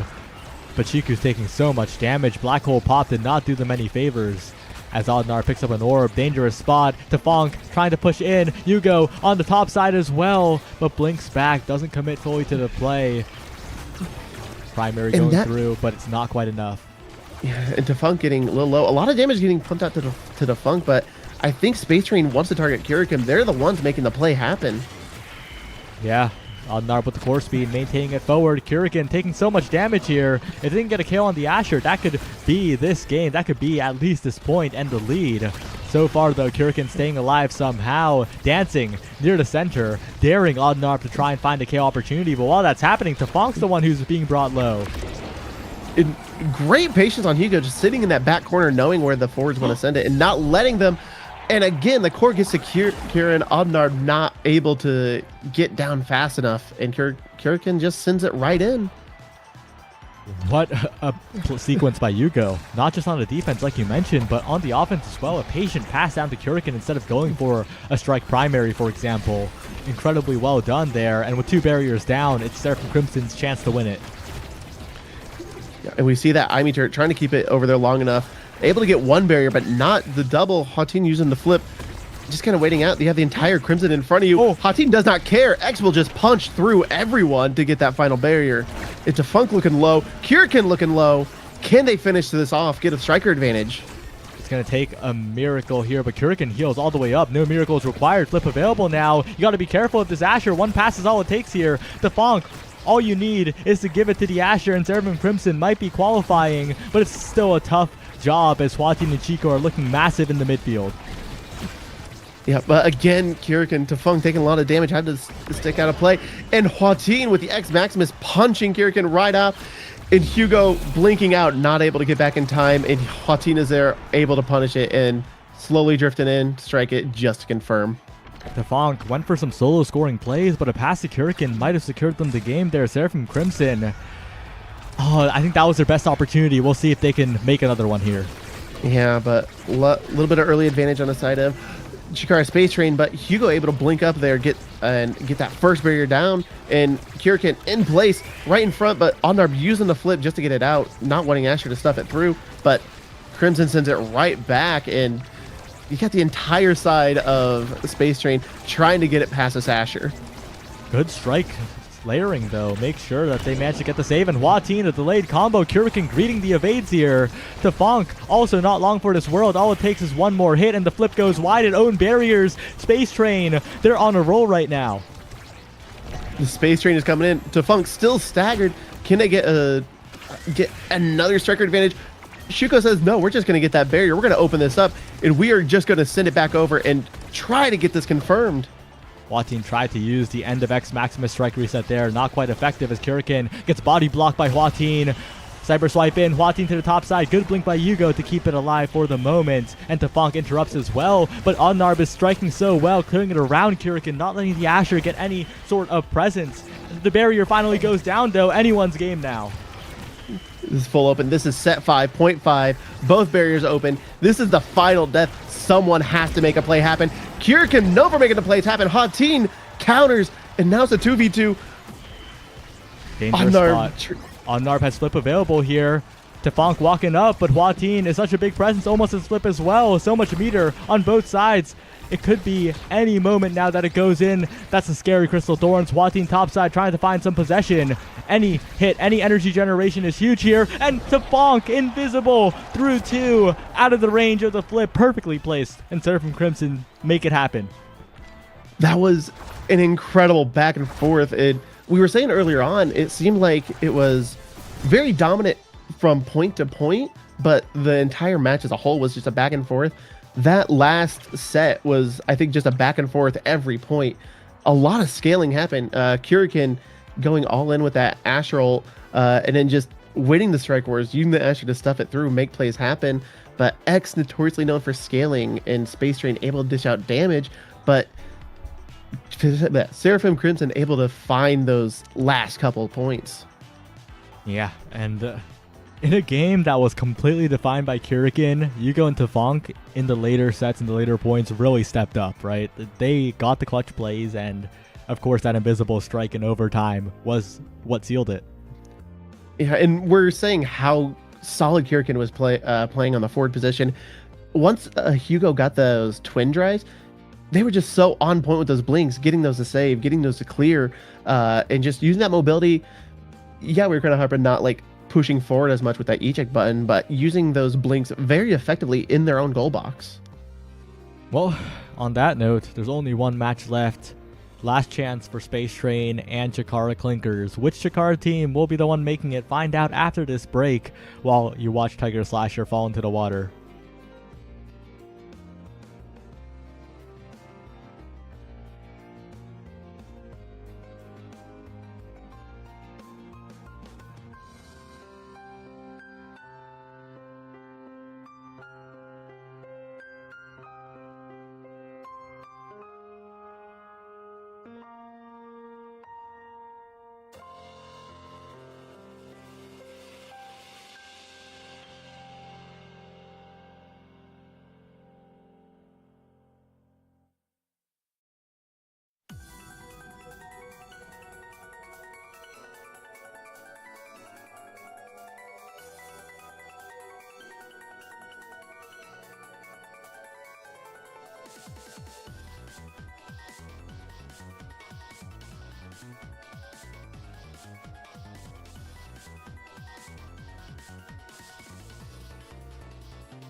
Welcome back, everyone. We're here for the last match of the day, the final finale qualifier, a Chikara Civil War, Chikara Space Train versus Chikara Clinkers. Hi, Brando. How are you doing? And are you ready to watch a Chikara team get eliminated? I'm never ready, but it's kind of a fact of life. When you have so many in a tournament, it's only a matter of time before you get 2-3 Civil Wars going on. Yeah, I'm going to check the bracket real quick. Were there any earlier? Oh, Chikara Clinkers on the road here did eliminate Chikara Kittens. But other than that, a pretty low frequency of team kills here. I was going to say, in past OSSs, it seems like there's been way more Chikara teams than there are right now. Granted, I think there is an honorary Chikara team. I can't remember which one it is. Striker Kuriyami's team. Kind of honorary Chikara, a lot of them former Chikara members. Well, we're heading to Night Market, I believe, and that's going to be interesting because I think Chikara Clinkers have just generally been the Night Market team. Like, this team is comfortable in Night Market. Of course, they didn't win, but that is the map where you're like, oh, okay, Kiane Aragoli. Yep, that's depending on the Awakenings, especially if it's a Monu start, which we'll see once we get in. But you're gonna have to ban that era. It can be so oppressive, and Kione is so good with the Aragoli. Kind of their staple, honestly. A lot of people banning that out. Yep, and right in here. And I just can't get used to Audnar Brandon 1. Like, holy moly. Secretly, I am here. I am in OSS. Just no one knows. Yep. Yeah, I'm casting and playing all at once. It really just reminds you of how like small the world is. Or how big it is actually, because like it's a completely random thing, but two people with very similar usernames, like. Yeah, and not even like themed usernames. Like there's a lot of Striker Rasmus's, Striker Kiriyami, Striker Kai. I think I've seen a Striker Aimi before. But yeah, just getting it with like a random name, Brando Oddnarb. Yeah. And we're seeing a pretty aggressive draft here from Chikara Space Train, like they did last game as well, right? A lot of damage being opted for, and of course they're going to ban the era. It's Night Market, it's Kiane. That's a good choice, and I like the Aimi ban too. Yep, Aimi, very impressive, and like we saw, like you mentioned last match, they can dish out a lot of damage, but looks like they're hovering the Vice, which may not have the mobility, but might have the KO potential to just kind of keep it as a 3v2 most of this game if Clinkers aren't careful.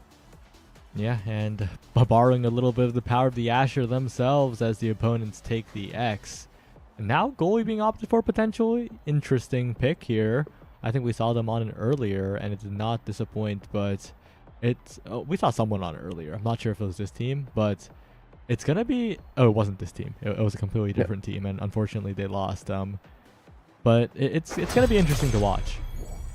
Yeah, like, I know a lot of people not hate, but kind of are non-believers of Now Goalie. I think Now Goalie can work on certain maps. You can be really good at denying the midfield, just kind of keeping the pressure forward. So it's going to be interesting to see how Oddnarb can balance that on a Night Market where they can just cut through that center speed boost. Speaking of balancing and speaking of cutting through, it's a knife's edge start, and Timeless as well. So close to Monumentalist, not really, but Timeless is honestly better on Now Goalie than Manu, and Watine with an early KO is very familiar with the Asher KO in game, it looks like. Yep, I'm not too much of a fan of Asher on Night Market. She just kind of struggles with confirming against those like straight lock barriers. But if you can find those KOs, you can make it just about any brawler work. Yeah, and so far, if Oddnarb is being allowed to sit in the backfield, that's good for Chikara Space Train as Captain Yes takes a lot of damage, a lot of healing in this game as well. Wateen pushing forward, but not quite speedy enough, not quite large enough to cover the entire lane just yet. Yep.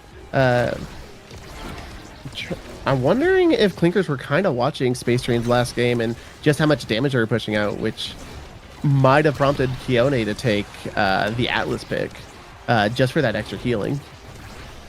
Yeah, definitely a possibility. I think they picked it earlier, so it's probably their like next best pick in terms of after era. But it's definitely interesting as the expanse comes out and the save is made. Vicblade taking a lot of damage. Wateen flip available, doesn't find an opportunity to use it. Tries to send to the bottom corner, but Vicblade finds the deflection. And now they're in a bit of trouble with no meter on both their forwards. Yeah, and Vicblade was staggered there for a little bit, but Space Train not taking advantage of it. Vicblade able to heal up just enough. Keeps trying to find those pockets, just barely missing, and just keeps passing themselves until Oddnarb can catch and clear it out. And Chikara Space Train getting a little bit of a blessing there, somehow staying in this point. Well, I say somehow, but it was Vicblade, a little bit of a whiff, but doesn't miss. On the third strike, he scores. Vicblade will not miss 3 times in a row. Yeah. And they weren't horrible misses either, right? They maintained possession. So Yeah. It's like, good. if you're going to miss, that's a pretty good miss to have because it gives it right back to you. And Wateen giving it right to Captain Yes, just hovering too close to the edge. Clinkers are going to have to be very aware of that. Especially very similar situation that they had earlier against Redemption with Grand Attack doing the same thing on the same character. absolutely, and I'm starting to realize the genius of Chikara Space Train's draft. Of course, they're down and they're dying, and okay, well, that was bad timing, and Chiku finds a return kill, so maybe it was actually good timing. But picking that first pick Asher while denying away the era means that Kiene is on their third most comfortable goalie. The Atlas. Oh, well, Kiene is looking plenty comfortable on the third most comfortable goalie. I've just been cursing like... That was 3 caster curses in a row. That's impressive. That was one thought, 3 curses. How do you Yeah. feel about that? I'm proud that I was continuous enough to make that one thought. But Clinkers pushing forward, getting the advantage, getting double barrier right off the bat. I am very hesitant on Hateen's Asher ult backing towards their own goal, but luckily they were not punished for it. Yeah, getting out of there alive and finding a dribble forward. That timeless triangle looking good, but it disappears as a barrage comes in as well. Dangerous spot, and Vicblade capitalizes. That was well played from Captain Yes, forcing the core in and forcing the goalie to position so close to the edge. And just coordination from Chikara Clinkers. This is a team that's been together for a while. Yeah, and just Oddnarb not using that flip for the evade or for the trying to get the save. But we are seeing Atlas up front getting twin drive over stacks on stacks. I could see it going either way, getting that bubble, a lot more defensive options. Yeah, Siege Machine, even more duration on the creations for Oddnarb. Could be a difference maker, but not having the speed as well does hurt the now goalie, who really wants to get in there and preemptively defend a lot of things. Rest of the draft, not the most crazy, I think, but that speed on Wateen is going to be a massive factor. Yeah, like my only question mark is probably the Deadeye on Estelle, but I think they were doing it to confirm Wateen able to pick up either size or speed. So I could see that. Yeah, not a crazy draft on either side. Twin drive on Atlas is probably the biggest pickup. Yeah, and Deadeye could come into play possibly if the damage somehow comes in or someone's caught lacking near the edge, but not nearly as likely. The hit stun is pretty valuable though, but the barrier's traded on the other side, and Captain Yes and Vicblade, they're moving up as a unit, but the good clears from Chikara Space Train managed to get it out. And like I was saying earlier, I'm kind of a believer in now goalie. As Shiku just confirms the goal with a nice primary shot, stunning and shooting the core right in. But now kind of struggles if you have an X sitting on top of you, denying you your primary to try to deny those passing lanes, and just kind of a constant threat once Vicblade gets up there. Honestly, I'm liking the Deadeye more as this set progresses. The additional damage on Kiane. Well, not the additional damage. The additional knockback on Kiane seems to be pretty valuable here. Oh. Deadeye doesn't do much once you get KO'd by a core flip, though. Captain Yes finding a nice KO there. Yeah, and with the power play, they're sure to push up with this flip from Vicblade, but Hwa Team's winning a strike war, and that massive triangle is a bit of an obstacle. That could have been a barrier take, just barely off by a little bit. Yeah, although we do see Oddnarb kind of wasting that core flip to not get damaged by Vicblade, but Vicblade still having that core flip. If Clinkers can just get that core up, but you said it, that Deadeye coming into play with Shiku, just blowing Kione right off the map and able to sink the core in. That's exactly when it comes clutch. Not just the hit stun, but the damage. Sorry, not just the hit stun, but the knockback as well. And with the Hwa Team energy available, that could be huge coming into this next point. Yep, core getting past Kione, but taking a lucky bounce to not take any barriers. But we do have Asher. Hatin flip doesn't do anything with it. Clinker's just kind of covering every angle. Oh, and a really dangerous clear from Oddnarb, but manages to get it past Vicblade, who doesn't use the flip there. The barrier still standing is huge for Chikara Space Train as they take one on the other side and still maintain possession, but it slips right past.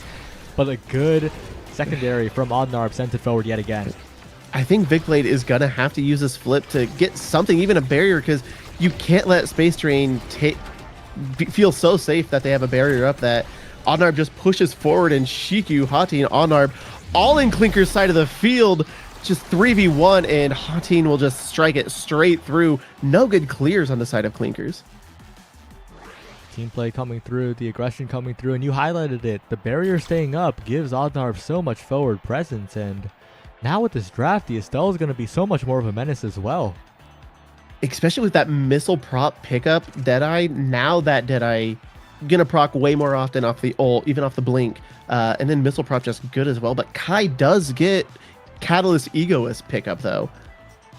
That's scary, and with the rapid fire on Q&A as well, but I think the Unstoppable is a great choice on Hwa Team. It's going to be very valuable against the Atlas primary, and there's going to be more primaries, but I mean, Unstoppable is going to help against them. Yeah, and I think a lot of people got a lot of good things. You got the prime time on the Now, the missile prop on the Estelle, but I don't think we can ignore Catalyst Egoist falling to Captain Yes in the midfield. That's more evade. That's gonna be harder to find the kills. And if as soon as he gets flip, that's an insane amount of speed on already an insanely quick character. And Vicblade finding the KO. And with all the ping pong that's going on in the midfield, and also with how many hits that Asher can do, Captain Yes is going to have a very easy time building up this flip.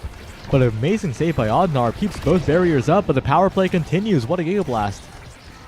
Yeah, Clinker's really good finding these, not even damaging KOs, just Space Train hovering too close to the edge, Kione pushing a little too far forward, getting punished for it, but you have one barrier, there's always a spare. You can always just lose one. Yeah, and a good defensive setup by Oddnarb, and a good strike as well. Catches Vicblade off guard, but that's two flips available for the offensive duo of the Clinkers. Yes, needs to use this flip though. Not every second spent not using a flip is a little bit of inefficiency in terms of the Catalyst Egoist. It needs to find a play, needs to push forward. Vicblade, so many strikes, so much size, but somehow it's saved away by Oddnarb. But Oddnarb's on the other side of the map, goes a little too far, overextension as Chikara Clinkers finally claims the point. Yeah, Oddnarb just trying to get out. I understand the play. If you're playing in front of the X, you have to make sure it does not get to them. Yeah, it's a scary spot for the goalie as this point continues. Chiku with the missile prop is getting a lot of weird rose warbs, but I don't think it's that much value to the point where maybe Chiku should have considered going something like the rapid fire. If anything, I think Chico should have denied the Egoist from Captain Yes, but they're still holding on to that flip. Yeah, you get a base, that constant, 8% speed boost, but if you have a flip, you're just wasting so much energy because you're not building it up. An unfortunate night market angle for Kione. Night market angle into an immediate goal. Chikara Space Train find it, even up the entire game. It's 1-1 and 1-1 in set count as so much meter is on Chikara Space Train. Yeah, a lot of back and forth going on between both teams. Captain Yes finally using that flip and finding a nice flip past the Vicblade, able to take the first barrier down. But the first one's never the problem, as Kione is pretty aware. It's the second one that they're really going to fight for. Watine top side looking for an opportunity. Needs to be careful though, and can't quite find a pass to Shiku. Meanwhile, Vicblade just patiently playing up, gets the strike reset, gets the barrier. And this offense is so good. Didn't even go for the flip there. That could have been a KO, and that might have been a big mistake. Oh, Kione barely saved by the opening goal gate, but Shiku still finds the outplay afterwards. Vicblade didn't commit fully. Had the dash, had the ult strike, but if they flipped there, that would have been a triple kill. And unfortunate, there was 3 flips on the side of Space Train. I think Watine died with theirs, and Odnarb and Shiku using both theirs at the same time. But Clinker's just finding themselves out of position, and Shiku with the blink able to punish them for it and get that final goal. Oh, Odnarb missed strike shot though, might bring Jakara Clinkers back into this as they take 2 barriers, but Kione once again caught walking up a little too far and loses the second barrier as well. Shiku could capitalize here, and Kione expands his instead of striking. Oh no, Jakara Clinkers, they were poised to win this set, but it's Space Train. Absolute robbery in the last 2 points. I hate to say it, Clinker's kind of falling apart at the end there. Like you said, they had everything going their way, and just it seemed like unfortunate play after unfortunate play just keeps punishing them. Oh, it is so tough, and with Hotshot coming up as well, Shiku's going to take over this game completely. Yeah, we do see 1-2 on the X. Maybe be able to get some more damage out. Kai with the Stagger Swagger, a little bit more speed, a little bit more survivability. I think Clinkers has to lock in. I think they have all the tools. We've seen them make the plays, but they have to lock in and be consistent. Otherwise, Space Train is going to run away with this. Especially with the additional core speed. Such a big threat, and the pass splitter set up perfectly to capitalize on it. Shiku, so much ability to send the core forwards. This time, a rare miss, though, gives Jakara Clinkers a little bit more of a chance as Vicblade converts onto 1 barrier. And Captain, yes, able to use that speed, run right through the middle, able to catch a core, send it right back to Vicblade, who is able to confirm. Once I can get the core to Vicblade doing a pretty good job. Again, it's an X versus now. Winning those 1v1s is not that difficult. Trying to go for a little bit more here. Our Vicblade and Captain, yes, 1 early barrier take, but it's all up to Shiku. A good strike by Kione will deny it, and Vicblade sets up with the bull rush. Odnarb taking so much damage. A late evade means that this goalie might be dead soon. And Captain Yes with the flip, passing of the Vicblade, Odnarb trying to strike it, Vicblade catching with the flip and sending it down, able to secure it. This is the kind of plays Clinkers needs to be doing, and they need to be doing consistently. We cannot see what we had last set happen this set, otherwise it's going to be all over. Captain Yes utilizing all that additional speed, the Stagger Swagger coming into play a little bit here. A weird night market bounce as Vicblade continues to harass Odnarb, finally taken out as Kione has no meter available. That's 1 barrier. I'm getting deja vu to the previous set here. Yeah, Kione, like, really walking forward, really allow that forward pressure, but once your forward starts getting staggered as a goalie, you need to be prepared to walk back and defend. Yeah, but they do manage to stabilize. They don't lose both barriers. Watine pushing forward, but denied. And that's a big difference in this one. You're not losing everything, and that's important. When 1 barrier up still lets Kione use it as a resource. One thing I'm noticing on both sides of the field, both teams seem to be holding on to their flip either too long to the point it's like they're just wasting energy, or just not connecting with anything. Vicblade, I think, is the only one who's been pretty consistent on getting value out of that flip. Shiku finding the slightest gap and sinking it in between Kione's bubble. Threads the needle there. I thought it was a doomed flip. I was like, Shiku, you can't be flipping next to the wall like that, but manages to somehow convert it. That was a brilliant play.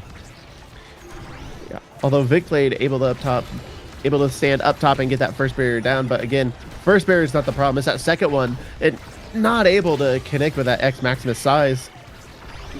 I really like how Odnarb used the now primary there. The slow speed makes it so good at taking out flips and completely read Kione in that midfield, who is pushing up right now, trying to use the speed gate. They're trying to get it past Vicblade as the flip goes a little wide. It's just to clear, but Watine's in there. 1 barrier taken already as Vicblade dashes in. Odnarb caught a little bit lacking on the defense, blinks back, tries to get it away, but it's taking so much damage. A snipe by Shiku will give them a little bit of respite, but it's still tough. Yeah, Kione almost getting caught out of position. Luckily, Shiku and Hate not able to find. Oh, so many things went wrong, right and wrong for Space Train. Good clear by Odnarb getting out of there. An unfortunate bubble by Kione taking their own barrier. Is Space Train the luckiest Omega Strikers team of all time? Because everything is going wrong for Chikara Clinkers, everything's going right for Space Train, and of course Space Train's capitalizing on everything here. Vikblade top side, misses the strike to the top corner, and Shiku,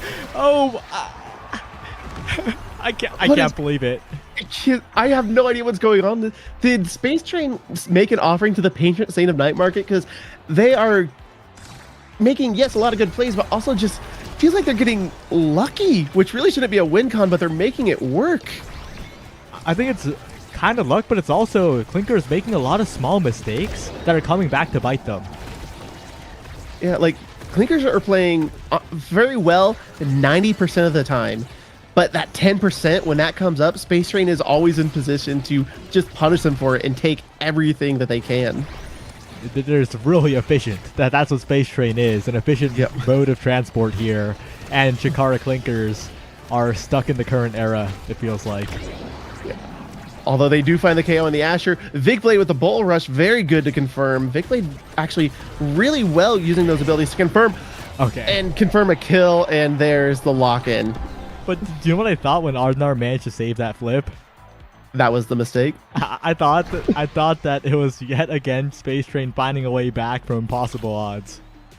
Yeah, but you can't find your way back when you get KO'd by an X in your face. That's a spark of power, and the only spark we have so far is agility on Hatin, who does not take it. Goes for the size instead. I'm not sure about that. I think the size will help a lot in the midfield, but the scary picks are all on the side of Chikara Clinkers. Fight or Flight, perfect form, team player is a huge threat. Yeah, we do have the aerials falling to the Estelle, but they already have the missile prop. They already have the hot shot. I'm not. The aerials might just be a little overkill. I don't think it's going to come into play that much. Yeah, I think Clinkers won that. It's can they lock it in like we've been saying and not make those mistakes and not have Space Train take advantage of him. Clinkers have been the better team for most of this game, but Space Train have been the way better team for a little bit of this game. Yeah. That difference is going to really show here if Space Train can find the clutch plays again. No evade. Shiku had a bar there, but didn't press it, but they're still managing to save in the corner. Finally, Vikblade manages to get it through. And, if that flip was angled a little differently, that could have even been a barrier take. Yeah, a little cleaner angle. They could have taken it and again punished Clinkers. One of the few times Space Train is not able to punish their positioning. And Odnar making a good save, calling out Captain Yez's flip, but Clinkers gets the KO, and team player flip sent to Vikblade, finding that corner pocket and sinking it in. Can Clinkers be consistent? I think that's what we were talking about, what we were trying to say earlier. Clinkers has been the better team most of this match. Space Train has just been way more consistent. Continuing to push forward here, but that's a KO found onto the X. And that could swing this game around, but Chico and Odnar kind of hit it into Captain Yez, and Yez says thank you. Finds the barriers. With 2 barriers up, it's going to be really dangerous for Odnar. Yep, and Vikblade coming in just in time to help out Kione survive the what became a 2v2 versus Hatin and Shiku. But Vikblade able to rush up in time, and Captain Yes Vikblade collapsing in and just sinking in a pocket. Clinkers needs to just hold on to it for one more point, and then they can qualify. Space Train got the miracles in the last set, but this one might just be more normal sets because Chikara Clinkers are playing like they should, are playing like they usually do. And with a setup here, a good flip to send it away, but it's stuffed away on the follow-up.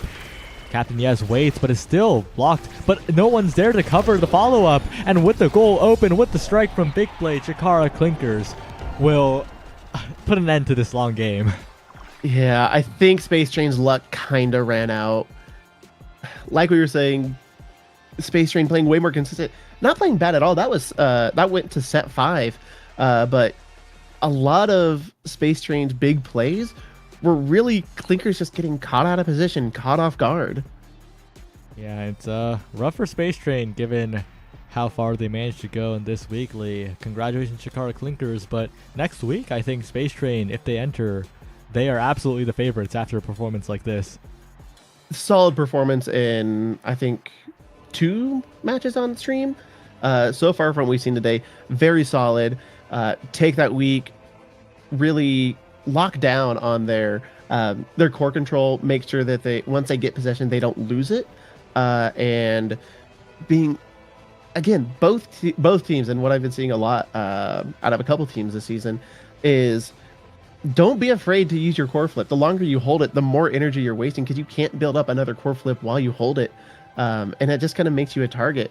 It's like if you get anything out of a core flip, damage, use it for a hit stun, get a barrier. Don't hold it to try to be the hero and get a goal. Just get something out of it. I think that also applies to evades, right? We saw today a lot of players getting KO'd near the edge with 1 or 2 bars, and that's something that is a big benefit, I think. Yeah, if you feel like you need to play the edge, make sure you have your evade, especially when you have those KO brawlers, Julie, Asher, Missile Prop Atlas if they're getting kind of cheeky. Yeah, I think just evade usage out of everyone is kind of what a lot of teams need to work on this season. But it was a solid performance from everyone we've seen. Honestly, a lot of good matches tonight, especially on the bracket side. Especially here, a lot of back and forth, a lot of good plays being shown, and taking advantage of a lot of opportunities. I think we had some really strong teams going, and I look forward to the next 2 weeks to see how they improve and who can qualify for the finale. Yep. And on that note, really appreciated seeing a lot of the unique playstyles that teams brought to the table. Hope to see some more next week. I'm just repeating what you're saying now. Well, thanks everyone for watching. Thanks everyone for playing, and see you all on Saturday for the North American Strikers League. See you, everyone. Have a good night.